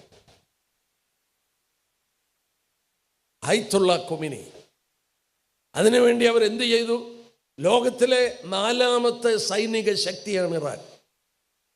ഒപെക് നേഷൻസിൽ 2ാമത്തെ എണ്ണ ഉൽപ്പാദിപ്പിക്കുന്ന രാജ്യമാണ്. അവർക്ക് പണമുണ്ട്. അവരെന്ത് ചെയ്തു? ഇസ്രയേലിന്റെ വടക്ക് കിടക്കുന്നു ലെബനോൻ, അവിടെ ഹെസ്ബുള്ള എന്ന് പറയുന്ന തീവ്രവാദികളെ വാർത്തെടുത്തു. ഹെസ്ബുള്ള ഇസ്രയേലിന്റെ തെക്ക് കിടക്കുന്ന യമനിൽ ഹൂത്തികളെ വാർത്തെടുത്തു. ഗാസയിലെ ഹാമാസിനെ വാർത്തെടുത്തു. ഇസ്രയേലിന്റെ ചുറ്റും കിടക്കുന്ന രാജ്യങ്ങളിൽ തീവ്രവാദികളെ വാർത്തെടുത്തത് ആരാണ്? ഇറാനാണ്. ഒറ്റ ലക്ഷ്യം. എന്തിനാണ് ആറ്റം ബോംബ് അവർ ഉണ്ടാക്കുന്നത്? അവർ പരസ്യമായി പ്രസ്താവിച്ചു, യഹൂദനെ ഇല്ലാതാക്കാനാണ്. എന്തിനാണ് ഇസ്രയേൽ യുദ്ധത്തിന് പോയത്? ടെഹ്റാൻ എന്ന് പറയുന്നത് അവരുടെ തലസ്ഥാനമാണ്. ടെഹ്റാനിൽ പലസ്തീൻ സ്ക്വയർ എന്ന് പറയുന്ന ഒരു സ്ഥലമുണ്ട്. അവിടെ ഒരു ക്ലോക്കുണ്ട്, പരസ്യമായി അവിടെ വെച്ചിരിക്കുകയാണ്. 2015 അവർ പരസ്യമായി അവിടെ പ്രഖ്യാപിച്ചു, എഴുതി വച്ചിരിക്കുകയാണ്. യഹൂദന് വായിക്കാൻ എബ്രായ ഭാഷയിലും പേർഷ്യൻ ഭാഷയിലും എഴുതി വച്ചിരിക്കുകയാണ്. 25 വർഷം കൊണ്ട് സയോനിസം യഹൂദനില്ലാതാകും. ഒന്നാലോചിച്ച്, ഒരു രാജ്യം പരസ്യമായി പ്രസ്താവിക്കുകയാണ് മറ്റൊരു രാജ്യം ഇല്ലാതാക്കണം. ആറ്റം ബം ഉണ്ടാക്കുന്നത് യഹൂദനെ നെഞ്ചത്തിടാൻ, അവനെ ഇല്ലാതാക്കാൻ. തീവ്രവാദികളെ വാർത്തെടുത്തത് യഹൂദനോട് യുദ്ധം ചെയ്യാൻ, യഹൂദനെ നശിപ്പിക്കാൻ. ഇസ്രായേൽ എന്തിനാണ് യുദ്ധത്തിന് ഏർപ്പെട്ടിരിക്കുന്നത്? ഡൊണാൾഡ് ട്രംപ് ഇസ്രായേലിനെ സഹായിക്കുന്നത് എന്തിനാണ്? ആറ്റം ബം ഉണ്ടാക്കരുത്, ഉണ്ടാക്കിയാൽ അപകടമാണ്, യഹൂദനെ ഇല്ലായ്മ ചെയ്യും. പക്ഷേ ഇന്ന് രാത്രി ഞാൻ പറയട്ടെ, 1979 വരെ പാശ്ചാത്യ രാജ്യങ്ങളുടെ പക്ഷത്ത് നിന്ന ഇറാൻ, ഈ ഇസ്ലാമിക് വിപ്ലവം ഉണ്ടായി, ആയത്തുള്ള കൊമേനിമാരുടെ ഭരണം വന്ന് അവർ ഇസ്രായേലിന് ബദ്ധവൈരാഗികളായി. ഇസ്രായേലിനെ തുടച്ചു കളയേണ്ടത് നമ്മുടെ ധാർമ്മികവും മതപരവുമായ ആവശ്യമാണെന്ന് അവർ പ്രഖ്യാപിച്ചു. അതിൻ്റെ പുറകില് മതപരമായ ചില ചിന്തകളുണ്ട്. എനിക്കത് മുഴുവൻ എടുക്കാൻ നിവൃത്തിയില്ല. അവര് ഇവിടെ കാണുന്ന മുസ്ലിങ്ങളല്ല, ഷിയ മുസ്ലിങ്ങളാണ്. ഷിയ മുസ്ലിങ്ങളുടെ വിശ്വാസം അനുസരിച്ച് 12ാമത്തെ മെഹദി മടങ്ങി വരണം. 12ാമത്തെ മെഹദി മടങ്ങി വരണമെങ്കിൽ ലോകത്തിൽ അരാജകത്വം ഉണ്ടാകണം. ഈ അരാജകത്വം നേർവഴിയിലാക്കാൻ ഇമാം മഹദി പ്രത്യക്ഷപ്പെടും. 5 വയസ്സിൽ കാണാതെ പോയതാണ് ഈ മഹദിയെ. ആ മഹദി കാലത്തിൻ്റെ അന്ത്യത്തിൽ മടങ്ങി വരും എന്നവർ വിശ്വസിക്കുന്നു. മാത്രമല്ല, സിയോനിസം, യഹൂദൻ, അവനൊരിക്കലും ഒരു രാഷ്ട്രമായിരിക്കാൻ അവകാശമില്ല. അവനെ തുടച്ചു കളയണം, അവനെ കൊന്നുകളയണം. അവരുടെ മതപരമായ ഒരു ആവശ്യമാണ്. റഷ്യയോടുകൂടെ ആദ്യം മാർച്ച് ചെയ്തു വരുന്നത് ഇറാനാണ്. അവിടെ കൊണ്ട് തീരുന്നില്ലേ എൻ്റെ പ്രിയപ്പെട്ടവരെ? അവിടെ കൊണ്ട് തീരുകയല്ല. എന്നാൽ ഇന്ന് ഞാൻ പറയട്ടെ, ഇറാൻ റഷ്യയുടെ പക്ഷത്തിലായി കഴിഞ്ഞു. ഇറാൻ റഷ്യയുടെ പക്ഷത്തിലായി കഴിഞ്ഞു. രണ്ടാമതെടുത്ത് പറഞ്ഞ രാജ്യം നോക്കിക്കാട്ടെ. രണ്ടാമതെടുത്ത് പറഞ്ഞു കൂശ്യർ. ആരാണ് ഈ കൂശ്യർ? എത്യോപ്യ. ഹെയ്ലി സലാസി ചക്രവർത്തി ഭരിച്ചിരുന്ന സ്ഥലം ഇന്നത് കമ്മ്യൂണിസ്റ്റ് സ്ഥലമാണ്. എത്യോപ്യയുടെ കൂടെയാണ് സുഡാനൊക്കെ. നോർത്തേൺ സുഡാൻ തീവ്രവാദ ഇസ്ലാമിക് രാജ്യമാണ്. ബിൻ ലാദനെ 5 വർഷം സൂക്ഷിച്ച സ്ഥലമാണ് സുഡാൻ.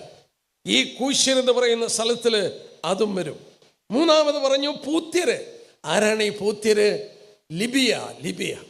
ലിബിയയും അതുപോലെ അൾജീരിയയും ടുണീഷ്യയും. നിങ്ങൾക്കറിയാം, കേണൽ ഗദാഫി ഭരിച്ചിരുന്നു. ഇന്ന് തീവ്രവാദ ഇസ്ലാം ഭരിക്കുന്ന സ്ഥലമാണ്. അവസാനം പറഞ്ഞു ഗോമർ. ആരാണ് ഈ ഗോമർ? നമ്മുടെ ബൈബിളിൽ വായിക്കുന്ന ഗലാത്യർ എന്ന് പറയുന്ന സ്ഥലമാണ് ഗോമർ എന്ന് പറയുന്നത്. എവിടെയാണത്? ടർക്കിയിലാണ്.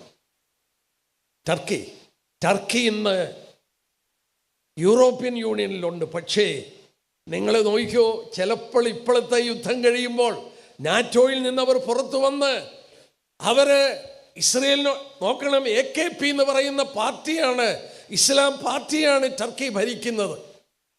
ഞാനൊരു കാര്യം ഓർപ്പിച്ചോട്ടെ, ഈ പറഞ്ഞ രാജ്യങ്ങളെല്ലാം തീവ്രവാദ ഇസ്ലാം രാജ്യങ്ങളാണ്. സാധാരണ ഇസ്ലാം രാജ്യമല്ല, തീവ്രവാദത്തിന് കൊടുത്ത ഇസ്ലാമിക് രാജ്യങ്ങൾ.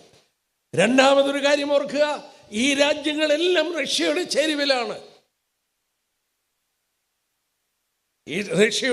ചേരുവിലാണ്. അവിടെ കൊണ്ട് തീർന്നില്ലേ? പിന്നീട് ഒരു വാക്ക് പറയുന്നുണ്ട്, 6ാം വാക്യം. വടക്കേറ്റത്തുള്ള തോഗർമഗൃഹം. റഷ്യ വടക്കേറ്റത്താണ്. വടക്കേറ്റത്തുള്ള തോഗർമഗൃഹം Beth Togarmah, house of Togarmah. Turkish blood ഉള്ള, തുർക്കികളുടെ ചോരയുള്ള ഒരു കൂട്ടം രാജ്യത്തെ ചൂണ്ടിക്കാണിക്കുന്നു. 1991 കമ്മ്യൂണിസം റഷ്യയിൽ തകർന്നു. USSR തകർന്നു. USSR തകർന്നപ്പോൾ 7 പുതിയ ഇസ്ലാമിക് രാജ്യങ്ങൾ അവിടെ നിന്ന് പുറത്തു വന്നു. ഞാൻ അവരുടെ പേര് വായിക്കാം: Azerbaijan, Kyrgyzstan, Uzbekistan, Tajikistan, Turkmenistan, Kazakhstan, Chechens. അവരെവിടെയാണ്? വടക്കേറ്റത്താണ്. അവരാരാണ്? ഈ ടർക്കിഷ് ബ്ലഡുള്ള ഇസ്ലാമിക് രാജ്യങ്ങളാണ്. തോഗർമഗൃഹം റഷ്യയുടെ ചേരുവിൽ വരുന്ന തീവ്രവാദ ഇസ്ലാമിക് മനോഭാവമുള്ള രാജ്യങ്ങൾ. ഇവരാക്രമിക്കുമ്പോൾ, ഇനിയും ഒരു കാര്യം കൂടെ ഞാൻ എന്നെടുത്തോട്ടെ, ഇവരാക്രമിക്കുമ്പോൾ വേറൊരു കൂട്ടർ എതിർക്കുന്നു. ആരാ എതിർക്കുന്നത്? ആ അധ്യായം നോക്കിക്കേ, അതിൻ്റെ 13-ാം വാക്യം: ശേബയും ദദാനും തർശീശ് വർത്തകന്മാരും അതിലെ സകല ബാലസിംഹങ്ങളും നിന്നോട് നീ കൊള്ളയിടുവാനോ വന്നത്? കവർ ചെയ്യുവാനും വെള്ളിയും പൊന്നും എടുത്തുകൊണ്ട് പോകുവാനും കന്നുകാലികളെയും ധനത്തെയും അപഹരിപ്പാനും ഏറ്റവും വലിയ കൊള്ള നടത്തുവാനും ആകുന്നുവോ നീയും നിന്റെ സമൂഹവും കൂടിയിരിക്കുന്നത്? ഒരു കൂട്ടം ആളുകൾ എതിർക്കുന്നു. ആരാണ് ഈ എതിർക്കുന്നത്? നോക്കാട്ടെ, ആരാണ് എതിർക്കുന്നതെന്ന് നോക്കാട്ടെ. ഇവിടെ രേഖപ്പെടുത്തിയിട്ടുണ്ട്, എതിർക്കുന്നത് തർശീശ് വർത്തകന്മാർ. ഇംഗ്ലീഷിൽ വായിച്ചാൽ മെർച്ചൻസ് ഓഫ് ടർശീഷ്. ആരാണ് ഈ മെർച്ചൻസ് ഓഫ് ടർശീഷ്? ഒരു വാക്യം നമുക്ക് നോക്കാം. എസെക്കിയേൽ 27 എടുത്ത് നമ്മളതൊന്ന് വചനത്തിൻ്റെ വെളിച്ചത്തിൽ അപഗ്രഥിക്കാൻ പോവുകയാണ്. എസെക്കിയേൽ പ്രവചനം 27-ാം അധ്യായത്തിൻ്റെ 12-ാമത്തെ വാക്യം: തർശീഷ് സകലവിധ സമ്പത്തിൻ്റെയും പെരുപ്പം നിമിത്തം നിന്റെ വ്യാപാരികളായിരുന്നു. വെള്ളി, ഇരുമ്പ്, വെള്ളീയം, കാരിയം എന്നിവ അവർ നിന്റെ ചരക്കിന് പകരം തന്നു. അപ്പോൾ തർശീശ് വർത്തകന്മാർ അവർ കച്ചവടം ചെയ്തത് ഇരുമ്പും ഈയവും വെള്ളിയൊക്കെയാണ്. നോക്കുക 25-ാം വാക്യം: തർശീശ് കപ്പലുകൾ. പ്രിയപ്പെട്ടവരോട് ഞാൻ പറയട്ടെ, തർശീശ് എന്ന വാക്ക് ടിൻ മർച്ചൻസ് എന്നാണ്. ചരിത്രം അറിയാവുന്നവർക്കറിയാം, ഇവിടെ ടിന്നും ഈയമൊക്കെ കച്ചവടം ചെയ്ത ആരാണ്? ബ്രിട്ടീഷുകാരാണ്. ബ്രിട്ടൻ എന്ന വാക്കിൻ്റെ അർത്ഥം ടിൻ മർച്ചൻസ് എന്നാണ്. ബാരിറ്റാനിയ. അവരും അവരുടെ ബാലസിംഹങ്ങളും. അവരുടെ ബാലസിംഹങ്ങൾ ആരാണ്? ഈ ബാലസിംഹങ്ങൾ ആരാണ്? അമേരിക്ക എന്ന് പറയുന്ന രാജ്യം ഒരു പുതിയ രാജ്യമാണ്. അമേരിക്ക എന്ന് പറയുന്ന രാജ്യത്ത് ആരാ പാർത്തിരുന്നത്? റെഡ് ഇന്ത്യൻസ് ആണ്. തലയിൽ തൂവലൊക്കെ വെച്ച റെഡ് ഇന്ത്യൻസ്. എന്നാൽ ഇന്ന് സായിപ്പിൻ്റെ കയ്യിലാണ്. സായിപ്പ് അവിടെ കയറാൻ കാരണം 1492 കൊളംബസ് കണ്ടുപിടിച്ചു അമേരിക്ക. 1776 37 ദശലക്ഷം ബ്രിട്ടീഷുകാർ, യൂറോപ്യൻസ് അവിടെ കുടിയേറി. അമേരിക്ക യൂറോപ്പിൽ നിന്ന് കുടിയേറിയവരാണ്. അവൾ ഇവിടെ നോക്കിക്കേ, തർശീശ് വർത്തകന്മാരും അതിൻ്റെ ബാലസിംഹങ്ങളും. ഇന്ന് പറയുകയാണെങ്കിൽ അമേരിക്കയും ബ്രിട്ടൻ എന്നേ പറയുള്ളൂ. എന്നാൽ തിരിയാൻ പോവുകയാണ്. ബ്രിട്ടനും അമേരിക്കയും, തർശീശ് വർത്തകന്മാരും അതിൻ്റെ ബാലസിംഹവും. ഞാൻ രാവിലെ ഒരു സഭയിൽ വചനം ശുശ്രൂഷിച്ചപ്പോൾ ഓർപ്പിച്ചു, അമേരിക്ക യുദ്ധം കഴിയുമ്പോൾ മിക്കവാറും ലോക നേതൃത്വത്തിൽ നിന്ന് പുറകോട്ട് പോകും. സാമ്പത്തികമായി അവർ തകരും. അമേരിക്കയുടെ കടം $38 ട്രില്യൺ. 38 ട്രില്യൺ എന്ന് പറഞ്ഞാൽ നിസാരമെന്ന് തോന്നും. 1 ട്രില്യൺ എന്ന് പറഞ്ഞാൽ 1 ഇട്ടിട്ട് 12 പൂജ്യം ഇടണം. 1 ലക്ഷം കോടിയാണ് 1 ട്രില്യൺ. 1 ലക്ഷം കോടി 1 ട്രില്യൺ. അങ്ങനെ $38 ട്രില്യൺ കടമാണ്. 48 ദിവസം കൂടുമ്പോൾ അമേരിക്കയിൽ വേറെ 1 ട്രില്യനൂടെ കൂടുന്നു. എല്ലാ 48 ദിവസം കഴിയുമ്പോൾ ഓരോ ട്രില്യൺ കടം കൂടുകയാണ്. അങ്ങനെ കടം കൂടിയാൽ ഏത് രാജ്യം നിലനിൽക്കും? ഈ യുദ്ധം അമേരിക്ക വരുത്തി വെച്ച യുദ്ധമാണ്. ഭയങ്കര പണച്ചെലവാണ്, ഭയങ്കര പണച്ചെലവാണ്. പ്രിയപ്പെട്ടവരോട് പറയട്ടെ, ബ്രിട്ടീഷ് സാമ്രാജ്യം ഒരു സാധാരണ രാജ്യമായതുപോലെ അമേരിക്ക ഒരു സാധാരണ രാജ്യമായി ലോക നേതൃത്വത്തിൽ നിന്ന് പുറകോട്ട് പോകും. പ്രവചനങ്ങൾ അപഗ്രഥിച്ച് നോക്കുമ്പോൾ അതിൻ്റെ ലക്ഷണങ്ങൾ കണ്ടു തുടങ്ങി. കാലത്തിൻ്റെ അന്ത്യം വരുമ്പോൾ ഇവിടെ നമ്മൾ വായിക്കുന്നു, തർശീശ് വർത്തകന്മാരും അതിൻ്റെ ബാലസിംഹങ്ങളും. എന്നാൽ ഇവിടെ അവരോട് ചേർന്ന് നിൽക്കുന്ന രാജ്യമാരാണ്? ശേബയും ദെദാനും. ശെബയും ദെദാനും ആരാണ് ഈ ശെബയും ദെദാനും? ഉൽപ്പത്തി 25 എടുത്താട്ടെ, വേദപുസ്തകം കൊണ്ട് തന്നെ നമുക്ക് നോക്കാം. ഉൽപ്പത്തി പുസ്തകം 25. ഞാൻ പലപ്പോഴും പറയാറുണ്ട്, ഭയങ്കര രസമാണ് വേദപുസ്തക പ്രവചനങ്ങൾ പഠിക്കാൻ. മണിക്കൂറുകളിരുന്നാലും ആ രസം ഹരം പോകില്ല. ആരാണ് ഈ തർശീശ് വർത്തകന്മാർ? ശേബയും ദെദാനും ആരാണ്? നോക്കാം. അബ്രഹാമിന്റെ ഭാര്യ സാറ മരിച്ചു. അതിന് ശേഷം അബ്രഹാം വേറൊരു ഭാര്യയെ പരിഗ്രഹിച്ചു. അവളുടെ പേരാണ് കെത്തൂറ. അവൾ 6 ആൺമക്കളെ പ്രസവിച്ചു. ഉൽപ്പത്തി 25. അവൾക്ക് അബ്രഹാം വേറൊരു ഭാര്യയെ പരിഗ്രഹിച്ചു. അവൾക്ക് കെത്തൂറ എന്ന് പേർ. സിമ്രാൻ, യൊക്താൻ, മേദാൻ, മിദ്യാൻ, ഇസ്പാഖ്, ഹൂവാഹ് എന്നിവരെ പ്രസവിച്ചു. 2ാമത്തെ മോന്റെ പേര് നോക്കിയേ, യൊക്താൻ. ഇനിയും 3ാം വാക്യം നോക്കിയേ, ഈ 2ാമത്തെ മകന്റെ പിള്ളേരുടെ പേര്. യൊക്താൻ ശേബയും ദെദാനെയും ജനിപ്പിച്ചു. അപ്പോൾ അബ്രഹാമിന്റെ വെപ്പാട്ടിയായിരുന്ന കെത്തൂറയുടെ മകൻ, 2ാമത്തെ മകൻ യൊക്താന്റെ മക്കളാണ് ശേബയും ദെദാനും. ഇനി ഇവരെവിടാ പാർത്തതെന്ന് നോക്കാം. ഇവരെവിടാ പാർത്തത്? ആ അധ്യായത്തിന്റെ 5-6 വാക്യം നോക്കി.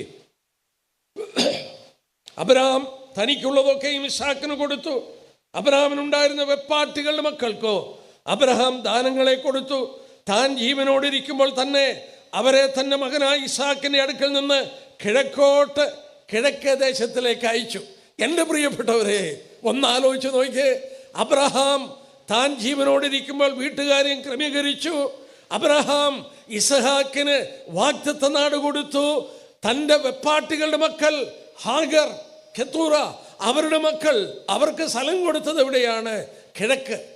കിഴക്ക്. നിങ്ങള് ബൈബിളിന്റെ പുറകിലുള്ള ഭൂപടം എടുത്തു നോക്കിയേ. ഇസ്രയേലിന്റെ കിഴക്ക് കിടക്കുന്ന സ്ഥലം ഏതാണ്? അറേബ്യൻ പെനിസുല, അറേബ്യൻ മരുഭൂമി. ഈ അബ്രഹാം തൻ്റെ വെപ്പാട്ടികളുടെ മക്കളെ അയച്ചത് അറേബ്യൻ മരുഭൂമിയിലോട്ടാണ്. അവരുടെ പിള്ളേർ എവിടെയാണ്? ഈ അറേബ്യൻ മരുഭൂമിയിൽ താഴോട്ട് അവർ ജീവിക്കുന്നു. Saudi Arabia, Oman, Yemen, UAE, Qatar, Bahrain, ഇതൊക്കെ ആരുടെ മക്കളാണ്? അബ്രഹാമിന് വെപ്പാട്ടികളിൽ ഉണ്ടായ മക്കളുടെ മക്കളാണ്. അവരിന്ന് ആ പ്രദേശത്ത് പാർക്കുന്നു. അവരാരാണ്? അവരാണ് സുന്നി മുസ്ലിങ്ങൾ.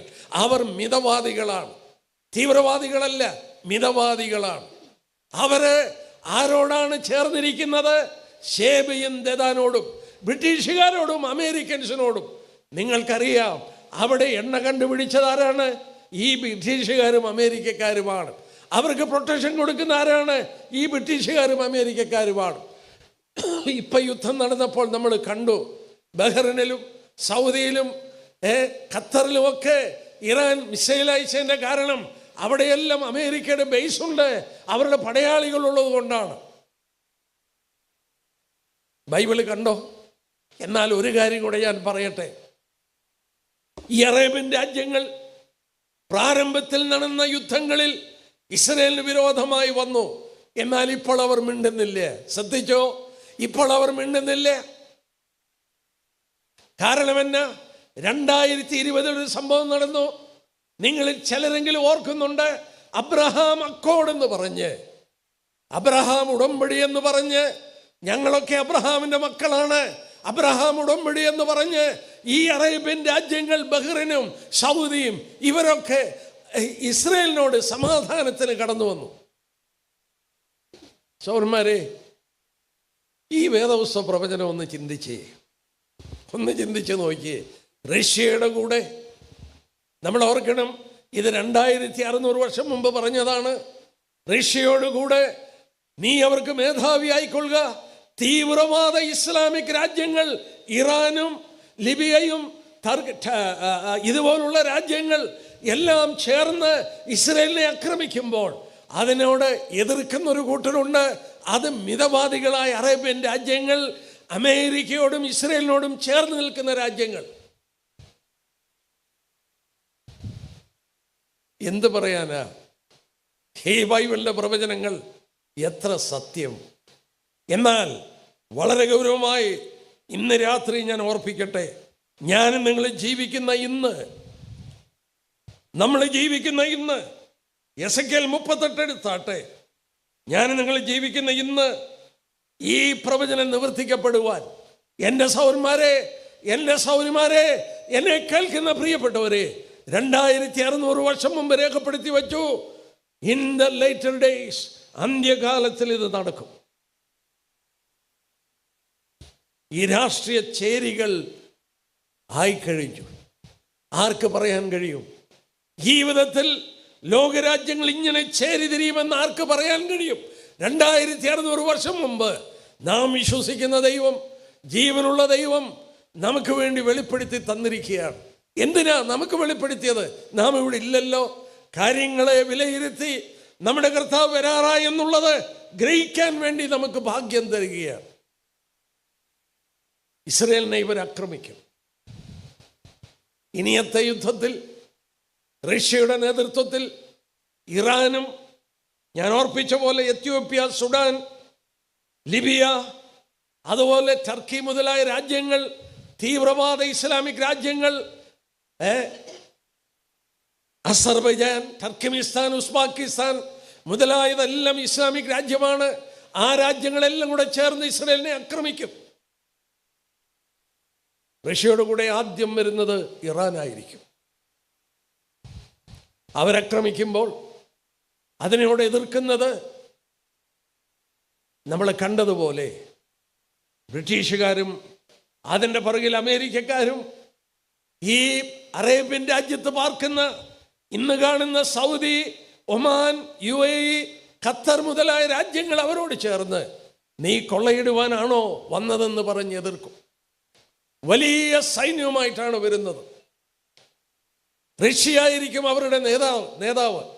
2 അധ്യായങ്ങൾ ദൈവം അതിനു വേണ്ടി മാറ്റിവെച്ചു. 2 അധ്യായങ്ങൾ. യോബിന്റെ പുസ്തകം 38 അധ്യായം 22, 23 വാക്യം. യോബിന്റെ പുസ്തകം 38, 22. നീ ഹിമത്തിന്റെ ഭണ്ഡാരത്തോളം ചെന്നിട്ടുണ്ടോ? കൽമഴയുടെ ഭണ്ഡാരം നീ കണ്ടിട്ടുണ്ടോ? ഞാൻ അവയെ കഷ്ടകാലത്തേക്കും പേരും പടയുമുള്ള നാളിലേക്ക് സംഗ്രഹിച്ചിരിക്കുന്നു. സ്വർഗത്തിലെ ദൈവം പറയുകയാണ്, സ്വർഗത്തിൽ ദൈവം കല്ലിൻ്റെ ഒരു കൂട്ടം വെച്ചിട്ടുണ്ട്. ഇവിടെയൊക്കെ പിള്ളേർ കല്ല് കൂട്ടി വെച്ച ചെറിയത്തില്ലയോ? അതുപോലെ ദൈവം സ്വർഗത്തിൽ കൽക്കൂന വെച്ചിട്ടുണ്ട്. ആ കൽക്കൂന എന്തിനാണെന്നാ പറഞ്ഞത്? കഷ്ടകാലം, യാക്കോബിന് കഷ്ടകാലം. കഴിഞ്ഞ രാത്രി നമ്മൾ വായിച്ചു യോബിന്റെ പുസ്തകം, യെരമ്യാ 30:7, യാക്കോബിന് കഷ്ടകാലം. ആ കഷ്ടകാലത്തേക്ക് ഇത് സൂക്ഷിച്ചിരിക്കുകയാണ്. ഈ റഷ്യയോട് കൂടെ ഈ സൈന്യങ്ങൾ വരുമ്പോൾ സ്വർഗത്തിലെ കിളിവാതിലുകൾ തുറന്ന് ദൈവം ഈ കൽമഴ, ആലിപ്പഴം പുറത്തു നിന്ന് മുകളിൽ നിന്ന് പെയ്യിക്കും. ഞാൻ ചോദിച്ചോട്ടെ, ഏതായുധമാണ് ഉപയോഗിക്കുന്നത് ഇതിനെതിരെ? ഏതായുധമാ? ഏത് മിസൈല, ഏത് തോക്കാ ഉപയോഗിക്കുന്നത്? അവര് ഇവിടെ ചത്തടിയും, റഷ്യ ചത്തടിയും. നമ്മൾ നോക്കിക്കാട്ടെ, അതിൻ്റെ 39 അധ്യായം നോക്കിക്കാട്ടെ, അതിൻ്റെ 3 വാക്യം. നിന്റെ ഇടം കൈയിൽ നിന്ന് ഞാൻ നിന്റെ വില്ല് തെറിപ്പിച്ച് വലം കൈയിൽ നിന്ന് നിന്റെ അമ്പ് വീഴിക്കും. നീ നിന്റെ എല്ലാ പടക്കൂട്ടുകളും നിന്നോടുകൂടെ ജാതികളും ഇസ്രായേൽ പർവ്വതങ്ങളിൽ വീഴും. ഞാനല്ലോ അത് കൽപ്പിച്ചത്. റഷ്യയും പടയാളികളും ഇസ്രായേലിന്റെ പർവ്വതങ്ങളിൽ വീഴും, നശിക്കും. അവരെ അടക്കം ചെയ്യാൻ എത്ര നാളെടുക്കുമെന്നറിയാമോ? 12 വാക്യം നോക്കിയേ. ഇസ്രായേൽ ഗൃഹം അവരെ അടക്കം ചെയ്ത് തീർന്ന ദേശത്തെ വെടിപ്പാക്കാൻ 7 മാസം വരും. 7 മാസം എടുക്കും ഇവരുടെ ശവങ്ങൾ എടുത്ത് കുഴിച്ചിടാൻ. താഴോട്ട് വായിക്കുമ്പോൾ ഒരു കാര്യം ഞാനൊന്ന് ഓർപ്പിച്ചോട്ടെ. 13, 14 ദേശത്തിൽ ജനമെല്ലാം കൂടി അവരെ അടക്കം ചെയ്ത് ഞാൻ എന്നെ തന്നെ മൗത്തീകരിക്കുന്ന നാളിൽ അത് അവർക്ക് കീർത്തിയായിരിക്കുമെന്ന് യഹോവയുടെ കർത്താവ് അരുളി ചെയ്യുന്നു. ദേശമെല്ലാം വെടിപ്പാക്കേണ്ടതിന് അതിൽ ശേഷിച്ച ശവങ്ങളെ അടക്കുവാൻ ദേശത്തിൽ ചുറ്റി സഞ്ചരിക്കുന്ന നിത്യവൃത്തിക്കാരെ നിയമിക്കും. 7 മാസം കഴിഞ്ഞ ശേഷം അവർ പരിശോധന കഴിക്കും. ദേശത്ത് ചുറ്റി സഞ്ചരിക്കുമ്പോൾ അവരിൽ ഒരു മനുഷ്യാസ്ഥി കണ്ടാൽ അതിനരികിൽ ഒരു അടയാളം വെക്കും. അടക്കം ചെയ്യുന്നവർ അത് ഹാമോദ് ഗോഗ് താഴ്വരയിൽ കൊണ്ടുപോയി അടക്കം ചെയ്യും. എന്താ ഈ പറയുന്നത്? ദേശത്ത് ചുറ്റി സഞ്ചരിക്കുന്നവർ, മുനിസിപ്പാലിറ്റിക്കാർ ഒരു ശവം കിടക്കുന്ന കണ്ടു, എടുത്ത് കുഴിച്ചിടത്തില്ല, അവിടെ ഒരു അടയാളം വെക്കും. ഇത് എടുത്ത് കുഴിച്ചിടാൻ പ്രത്യേക ട്രെയിൻഡ് ആയിട്ടുള്ളവർ ഒന്ന് ആ ശവം എടുത്ത് കൊടുക്കാൻ 13 ആറ്റം ബോംബ് എടുത്തതാണ്. അന്ന് മധ്യപൂർവ്വദേശം ആറ്റം ബോംബ് പൊട്ടിയേനെ. എന്നാൽ എല്ലാം കൊന്നുകളയും. അതുകൊണ്ട് അവർ പരാജയപ്പെടാൻ സമ്മതിക്കില്ലേ. അവരുടെ കയ്യിൽ ആറ്റം ബോംബുണ്ട്. അവസാന യുദ്ധത്തിൽ ആറ്റം ബോംബ് ഉപയോഗിക്കും. നോക്കിയാട്ടെ, സക്കറിയാവ് 14 അതിൻ്റെ 12-ാം വാക്യം. യെരൂശലേമിനോട് യുദ്ധം ചെയ്യുവാൻ സകല ജാതികളെയും യഹോവ ശിക്ഷിക്കുന്ന ശിക്ഷയാവത്. അവർ നിവർന്നു നിൽക്കുമ്പോൾ തന്നെ അവരുടെ മാസം ചീഞ്ഞഴുകി പോകും, അവരുടെ കണ്ണ് തടത്തിൽ തന്നെ ചീഞ്ഞഴുകി പോകും, അവരുടെ നാവ് വായിൽ തന്നെ ചീഞ്ഞഴുകി പോകും. അന്നാളിൽ യഹോവയാൽ ഒരു മഹാഭാവം അവരുടെ ഇടയിൽ ഉണ്ടാകും. എന്താ ഈ പറയുന്നേ? ഈ പറയുന്നൊന്ന് ശ്രദ്ധിച്ചേ. യെരൂശലേമിനോട് യുദ്ധം ചെയ്യുമ്പോൾ നിവർന്നു നിൽക്കുമ്പോൾ മാംസം ചീഞ്ഞഴുകി പോകും. നമുക്കറിയാം, മാംസം ചീഞ്ഞഴുകണമെങ്കിൽ ശവം നിലത്ത് വീഴണം, അടക്കണം, മണ്ണിനോട് ചേരണം, അങ്ങനെ ചീഞ്ഞഴുകും. പക്ഷെ ഇവിടെ പറയുന്നു നിവർന്നു നിൽക്കുമ്പോൾ ചീഞ്ഞഴുകി പോകും. എന്താണെന്ന് ലോകം അറിഞ്ഞില്ലേ? 2ാം ലോകയുദ്ധം. ഹിരോഷിമയിലും നാഗസാക്കിയിലും ആറ്റം ബോംബ് പൊട്ടി. ഹിരോഷിമയിൽ ആറ്റം ബോംബ് ആദ്യം പൊട്ടിയപ്പോൾ 60 മൈൽ ദൂരെ ഒരു വെള്ളക്കാരനുണ്ട്. ആ വെള്ളക്കാരൻ നോക്കിയപ്പോൾ ആകാശത്ത് ഒരു കൂണിൻ്റെ ഷേപ്പിൽ മേഘങ്ങൾ കണ്ടു. ഇതെന്താണെന്ന് താൻ കണ്ടിട്ടില്ല. തൻ്റെ കാറെടുത്തുകൊണ്ട് ഇത് കണ്ട സ്ഥലത്തിലോട്ട് പാഞ്ഞു എന്ന്. താൻ അവിടെ ചെന്നപ്പോൾ ജപ്പാൻ്റെ ആൻറ്റി എയർക്രാഫ്റ്റ് യൂണിറ്റ്, വിമാനം വെടിവെച്ചിടുന്നൊരു യൂണിറ്റാണ്. 20 പേരിൽ 2 പേരെ ജീവനോടുള്ളൂ. അവരോട് ചോദിച്ചു, എന്താ സംഭവിച്ചേ? അവർ പറഞ്ഞത്, ഞാൻ കുറിച്ചെടുത്തു. വിമാനം വരുന്ന ശബ്ദം കേട്ടു. അടുത്ത് വരട്ടെ എന്ന് കരുതി ഏതാണ്ട് 15,000 അടി കളരത്തിൽ വെച്ച് അവർ ബോംബ് വർഷിച്ചു. 1500 അടി കളരത്തിൽ വെച്ചത് പൊട്ടി. അത് പൊട്ടിക്കഴിഞ്ഞപ്പോൾ ഞങ്ങളുടെ കൂടെ ഉണ്ടായിരുന്നവരുടെ കണ്ണുകളൊക്കെ മെഴുകുപോലെ ഉരുകി കവിൾത്തടങ്ങളിലൂടെ ഒഴുകിപ്പോയി. തലച്ചോറ് പൊട്ടി മുട്ട പൊരിച്ചതുപോലെ പുറത്തു വന്നു. വായില് നാക്കൊക്കെ പുണ്ണുപോലെ പഴുത്ത് പുറത്തു വന്നു. എന്തോ പറ്റിയതാ? Nuclear radiation. ഇവിടെ കണ്ടോ, അവർ നിവർന്നു നിൽക്കുമ്പോൾ മാംസം ചീഞ്ഞഴുകിപ്പോകും, കണ്ണ് തടത്തിൽ അഴുകിപ്പോകും. എസെക്കിയേൽ 38 വായിച്ചു, 39 വായിച്ചു. ഒരു ശവം അവിടെ കിടക്കുന്ന കണ്ടാൽ റഷ്യയുടെ സൈന്യം, ഇസ്രായേലിനെ ആക്രമിച്ച സൈന്യം അവരുടെ ശവം തൊടത്തില്ല. അവിടെ നിത്യ ചുറ്റി നടക്കുന്ന മുനിസിപ്പാലിറ്റിക്കാർ അടയാളം വെക്കും. അവരെ പ്രത്യേകം എടുത്ത്, ന്യൂക്ലിയർ കണ്ടാമിനേഷൻ ഉള്ളത് കൊണ്ട് അവരെ പ്രത്യേകം അടക്കം ചെയ്യും. ഇസ്രായേൽ മടങ്ങി വന്ന് കഴിഞ്ഞു. ഇസ്രായേൽ ഒരു ന്യൂക്ലിയർ രാജ്യമായി കഴിഞ്ഞു. ഇസ്രായേലിനെ തുടച്ചു കളയുവാൻ തീവ്രവാദ ഇസ്ലാമിക് രാജ്യങ്ങൾ ഒരുങ്ങിക്കഴിഞ്ഞു. ദൈവജനത്തിൽ 2600 വർഷം മുമ്പ് പറഞ്ഞ ആ കൂട്ടുകെട്ടുകൾ റഷ്യയോട് കൂടെ ആയിക്കഴിഞ്ഞു. അതിനെ എതിർക്കുന്ന മിതവാദികളായ അറബി രാജ്യങ്ങൾ 2020 അബ്രഹാം അക്കോർഡ് ഒപ്പുവെച്ച് ബ്രിട്ടീഷുകാരുടെയും അമേരിക്കക്കാരുടെയും പക്ഷത്തിലോട്ട് അവർ ആയിക്കഴിഞ്ഞു. എൻ്റെ സഹോദരീസന്മാരെ, ഇനി എന്താ തടസ്സം? തടസ്സം ഇവിടെ ഇരിക്കുന്ന ചിലരായിരിക്കാം. എന്താ കാരണം? നമ്മൾ ആദ്യം വായിച്ചു, ജാതികളുടെ പൂർണ്ണസംഖ്യ ചേരുവോളം യെരൂശലേമിനെ ചവിട്ടും. ജാതികളുടെ പൂർണ്ണസംഖ്യ എന്താണ്? രക്ഷിക്കപ്പെടുന്നവരുടെ സംഖ്യയാണ്. അവസാനമായി ആര് രക്ഷിക്കപ്പെടും, എത്ര പേര് രക്ഷിക്കപ്പെടുമെന്ന് കർത്താവിന് അറിയാം. അതിൻ്റെ അവസാനത്തെ വ്യക്തി ചേർന്ന് കഴിയുമ്പോൾ മധ്യാകാശത്തിൽ കാഹളം ധ്വനിക്കും. നാം അക്ഷയരായി രൂപാന്തരപ്പെട്ട് മാറ്റപ്പെടും. അതിൻ്റെ ശേഷമാണ് ഇതൊക്കെ നടക്കാൻ പോകുന്നത്. ഞാൻ വളരെ ഗൗരവമായി എൻ്റെ പ്രസംഗം കൺക്ലൂഡ് ചെയ്യുന്നതിന് മുമ്പ് പറയട്ടെ, ലോക സംഭവം ഒരു കാര്യം വ്യക്തമാക്കുന്നു: യേശുക്രിസ്തു എപ്പം വേണേലും വരാം, എപ്പം വേണേലും വരാം. ഈ പറഞ്ഞ യുദ്ധം മഹോപദ്രവ കാലഘട്ടത്തിൽ നടക്കേണ്ടതാണ്. അത് നടക്കുന്നതിന് മുമ്പ് എന്നെയും നിങ്ങളെ ചേർക്കാൻ അവൻ മധ്യാകാശത്തിൽ വരും. ഉൽപ്രാവണത്താൽ നമ്മൾ മാറ്റപ്പെടും. നമ്മളെവിടെ നിന്ന് പോകുവാൻ സമയം എത്ര ആഗതമായി. 2 പേര് ഒരു കിടക്കയിലായിരിക്കും. ഒരാളെ കൈക്കൊള്ളും, ഒരാളെ ഉപേക്ഷിക്കും. 2 പേര് തിരികലിൽ പൊടിച്ചുകൊണ്ടിരിക്കും. ഒരാളെ കൈക്കൊള്ളും, ഒരാളെ ഉപേക്ഷിക്കും. ഭാര്യയും ഭർത്താവ് ഒന്നിച്ചു കിടക്കുന്നു. ഭാര്യ രക്ഷിക്കപ്പെട്ടു, ഭർത്താവ് രക്ഷിക്കപ്പെട്ടതല്ല. ഭാര്യയെ എടുക്കും, ഭർത്താവ് അവിടെ കിടക്കും. 2 പേര് ജോലി ചെയ്യുകയാണ്. ഒരാൾ രക്ഷിക്കപ്പെട്ടതാണ്, അരക്ഷിക്കപ്പെട്ട വ്യക്തി എടുക്കും, അല്ലാത്ത വ്യക്തി അവിടെ കിടക്കും. ഇന്ന് രാത്രി നിങ്ങളോട് ചോദിക്കട്ടെ, ആ കാഹളം ഇന്ന് രാത്രിയിൽ ധ്വനിച്ചാൽ നിങ്ങൾ എടുത്തുകൊള്ളപ്പെടുമോ, കൈവിടപ്പെടുമോ? ഈ 3 രാത്രികളിലൂടെ ഈ മീറ്റിംഗ് നടന്നത് ദൈവത്തിന് പറയാനുള്ള കാര്യം പറയുകയായിരുന്നു. നിങ്ങൾക്ക് തിരസ്കരിക്കാം, നിങ്ങൾക്ക് സ്വീകരിക്കാം. ദൈവം ആരെയും നിർബന്ധിക്കത്തില്ല. ഒരുത്തരൻ്റെ പിന്നാലെ വരുവാൻ ഇച്ഛിച്ചാൽ. ഇവനിമാൻ വില്ലത്ത്, മനുഷ്യനൊരു ഇച്ഛാശക്തി കൊടുത്തു. ആ ഇച്ഛാശക്തി ഉപയോഗിച്ച് തിരഞ്ഞെടുക്കണം, ഈ ദൈവപുത്രനെ തിരഞ്ഞെടുക്കണം. 2000 വർഷം മുമ്പ് ഈ ഭൂമിയിൽ വന്ന് മാനവരാശിയുടെ രക്ഷയ്ക്ക് വേണ്ടി കാൽവറി ക്രൂശിൽ മരിച്ച് പാപത്തിൻ്റെ പരിഹാരം അവൻ വരുത്തി. ഇന്ന് അവൻ ചെയ്യുന്നത് റോമാലേഖനം 10-ാം അധ്യായം എടുത്താട്ടെ. ഞാൻ ആ ഭാഗം കൂടെ ഒന്ന് എടുത്തിട്ട് അവസാനിപ്പിക്കാം.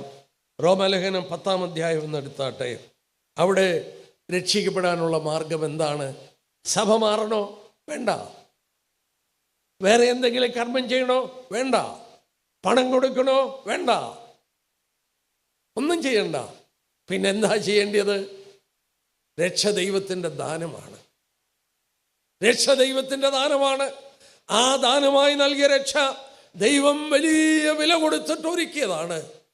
അതുകൊണ്ടാണ് പ്രിയ സഹോദരി പ്രാർത്ഥിച്ചപ്പോൾ ഓർത്തില്ലേ, ഇത്ര വലിയ രക്ഷ ഗണ്യമാക്കാതെ പോയാൽ, ഇഫ് യു നെഗ്ലക്ട്, നിങ്ങളതിനെ നിസാരമായി കരുതിയാൽ എങ്ങനെ രക്ഷപ്പെടും? രക്ഷിക്കപ്പെടാൻ എന്ത് ചെയ്യണം? ആ റോമാലേഖനം 10-ാം അധ്യായത്തിൻ്റെ 9-ാം വാക്യം, യേശുവിനെ കർത്താവെന്ന് വായികൊണ്ട് ഏറ്റുപറയണം.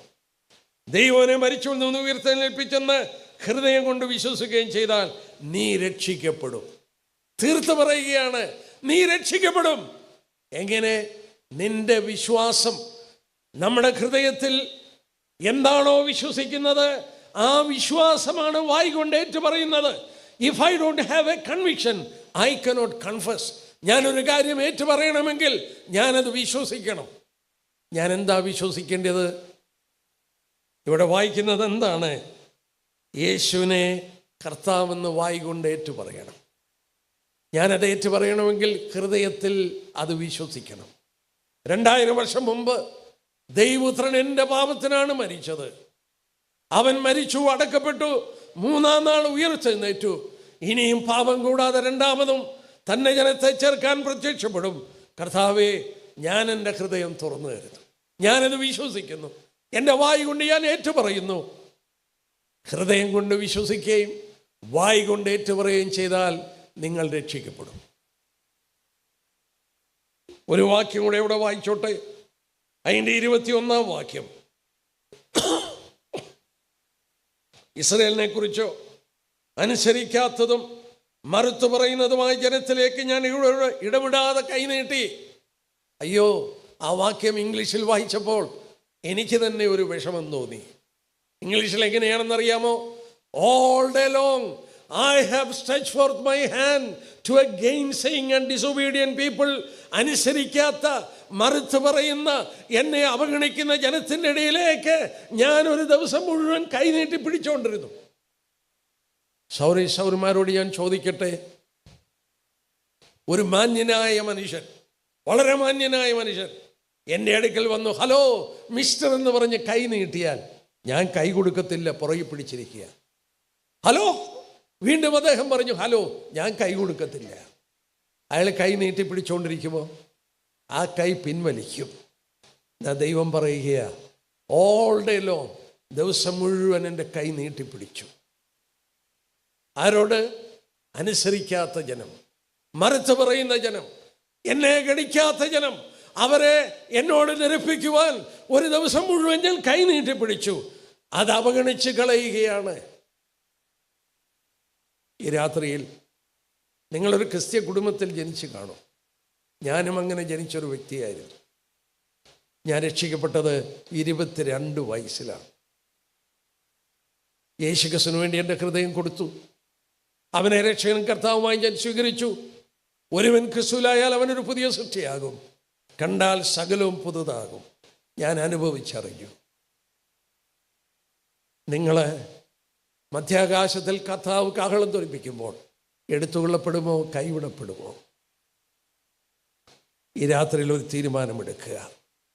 നമ്മൾ ഓർത്തതുപോലെ ഇത്ര വലിയ രക്ഷ ഗണ്യമാക്കാതെ പോയാൽ, if you neglect such A great salvation, ഇതിന് വലിയ വില കൽപ്പിക്കാതെ, ഇതിനെ നിസ്സാരമായി കരുതി ഇതിനെ തള്ളിക്കളയുകയാണെങ്കിൽ നിങ്ങളെങ്ങനെ രക്ഷപ്പെടും?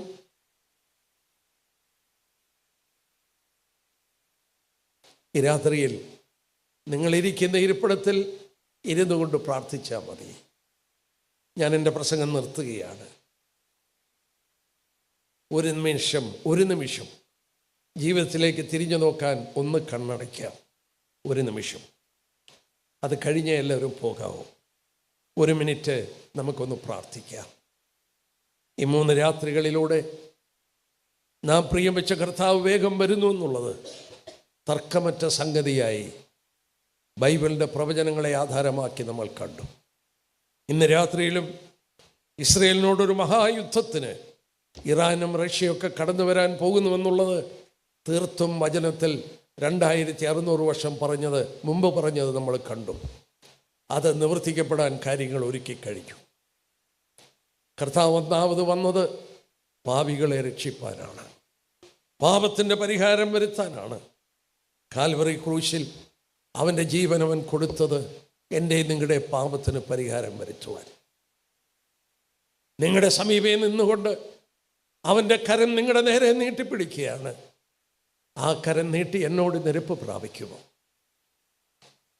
നിങ്ങൾക്കത് അവഗണിച്ച് കളയാം, നിങ്ങൾക്കത് സ്വീകരിക്കാം. കർത്താവ് നിങ്ങളെ നിർബന്ധിക്കത്തില്ല, എന്നാൽ നിങ്ങളെ സ്നേഹിക്കുന്നു. ആ സ്നേഹമാണ് ഈ ശബ്ദം വീണ്ടും നിങ്ങളെ കേൾപ്പിക്കുന്നത്. ഇന്ന് രാത്രിയിൽ നിങ്ങൾ ആ ശബ്ദം കേൾക്കുന്നതിൻ്റെ കാരണം നിങ്ങളെ കർത്താവ് സ്നേഹിക്കുന്നു. ഈ സ്നേഹം അവഗണിക്കരുത്, ഈ കൃപയെ അവഗണിക്കരുത്. ഇന്ന് രാത്രിയിൽ നിങ്ങൾ ആരുമായിക്കൊള്ളട്ടെ, നിങ്ങളൊരു തീരുമാനമെടുക്കുക. അവനെ കൈക്കൊണ്ട് അവൻ്റെ നാമത്തിൽ വിശ്വസിക്കുന്നവർക്ക് ദൈവ മക്കളാകുവാൻ അധികാരം കൊടുത്തു. ഹൃദയം കൊണ്ട് വിശ്വസിച്ച് വായ് കൊണ്ട് ഏറ്റുപറഞ്ഞാൽ നീ രക്ഷിക്കപ്പെടും. യേശുവിനെ കർത്താവെന്ന് വിശ്വസിക്കണം, ദൈവനെ മരിച്ചവനെ ഉയർപ്പിച്ചെന്ന് വിശ്വസിക്കണം. ആ കർത്താവിന് വേണ്ടി ജീവിതം കൊടുക്കുമോ? എത്ര സമാധാനം, എത്ര പ്രത്യാശ ജീവിതത്തിൽ ഉണ്ടാകും. നിങ്ങളിരിക്കുന്ന ഇരിപ്പിടത്തിൽ ആ കർത്താവിനോട് ഒരു വാക്ക് പറയുക, എൻ്റെ കർത്താവേ, എന്നെ ഇന്ന് രാത്രി രക്ഷിക്കണം. അവൻ നിങ്ങളെ കടന്നു പോകില്ല. എൻ്റെ അടുക്കൽ വരുന്നവരെ ഞാൻ ഒരു നാളും ഉപേക്ഷിക്കില്ല. നിങ്ങളുടെ പൊട്ടിയ ശബ്ദമായിരിക്കാം, കർത്താവേ എന്നോട് കരുണ തോന്നണം, ഞാനൊരു പാപിയാണ്. എത്ര കഠോരമായ പാപമാണെങ്കിലും അവൻ ക്ഷമിച്ച് നിങ്ങളോട് കരുണ കാണിച്ച് നിങ്ങളെ അവൻ്റെ മക്കളാക്കി തീർക്കും, സ്വർഗത്തിന് അവകാശികളാക്കി തീർക്കും. ഈ രാത്രിയിൽ നിങ്ങൾക്കൊരു തീരുമാനമെടുക്കുവാൻ ദൈവം ഒരു അവസരം തരികയാണ്. ഈ മീറ്റിംഗ് കഴിയുമ്പോൾ ഞങ്ങളിവിടെ മുന്നിൽ തന്നെ കാണും. നിങ്ങൾക്ക് വേണമെങ്കിൽ ഞങ്ങളോട് വന്ന് സംസാരിക്കാം, ഞാൻ നിങ്ങൾക്ക് വേണ്ടി പ്രാർത്ഥിക്കാം. എന്നെ കേട്ട പലരും ദൈവമക്കളാണ്. സഹോദരീ സഹോദരന്മാരെ, നമ്മൾ പ്രിയം വെച്ച കർത്താവ് വാതുക്കലാണ്. അടുക്കലാണ്. അവൻ വരാൻ ഇനി അധിക സമയമൊന്നുമില്ല. നനച്ചിരിക്കാത്ത നാഴികയിൽ വരും. നമുക്കൊരുങ്ങാം, ഉണരാം, ഈ കർത്താവിനെ കാത്തിരിക്കാം, അവൻ്റെ വരവിനെ ബന്ധപ്പെടുത്താം. ദൈവം നമ്മളെ സഹായിക്കട്ടെ. അവൻ്റെ വലിയ നാമം മഹത്വപ്പെടുമാറാകട്ടെ. ആമേൻ.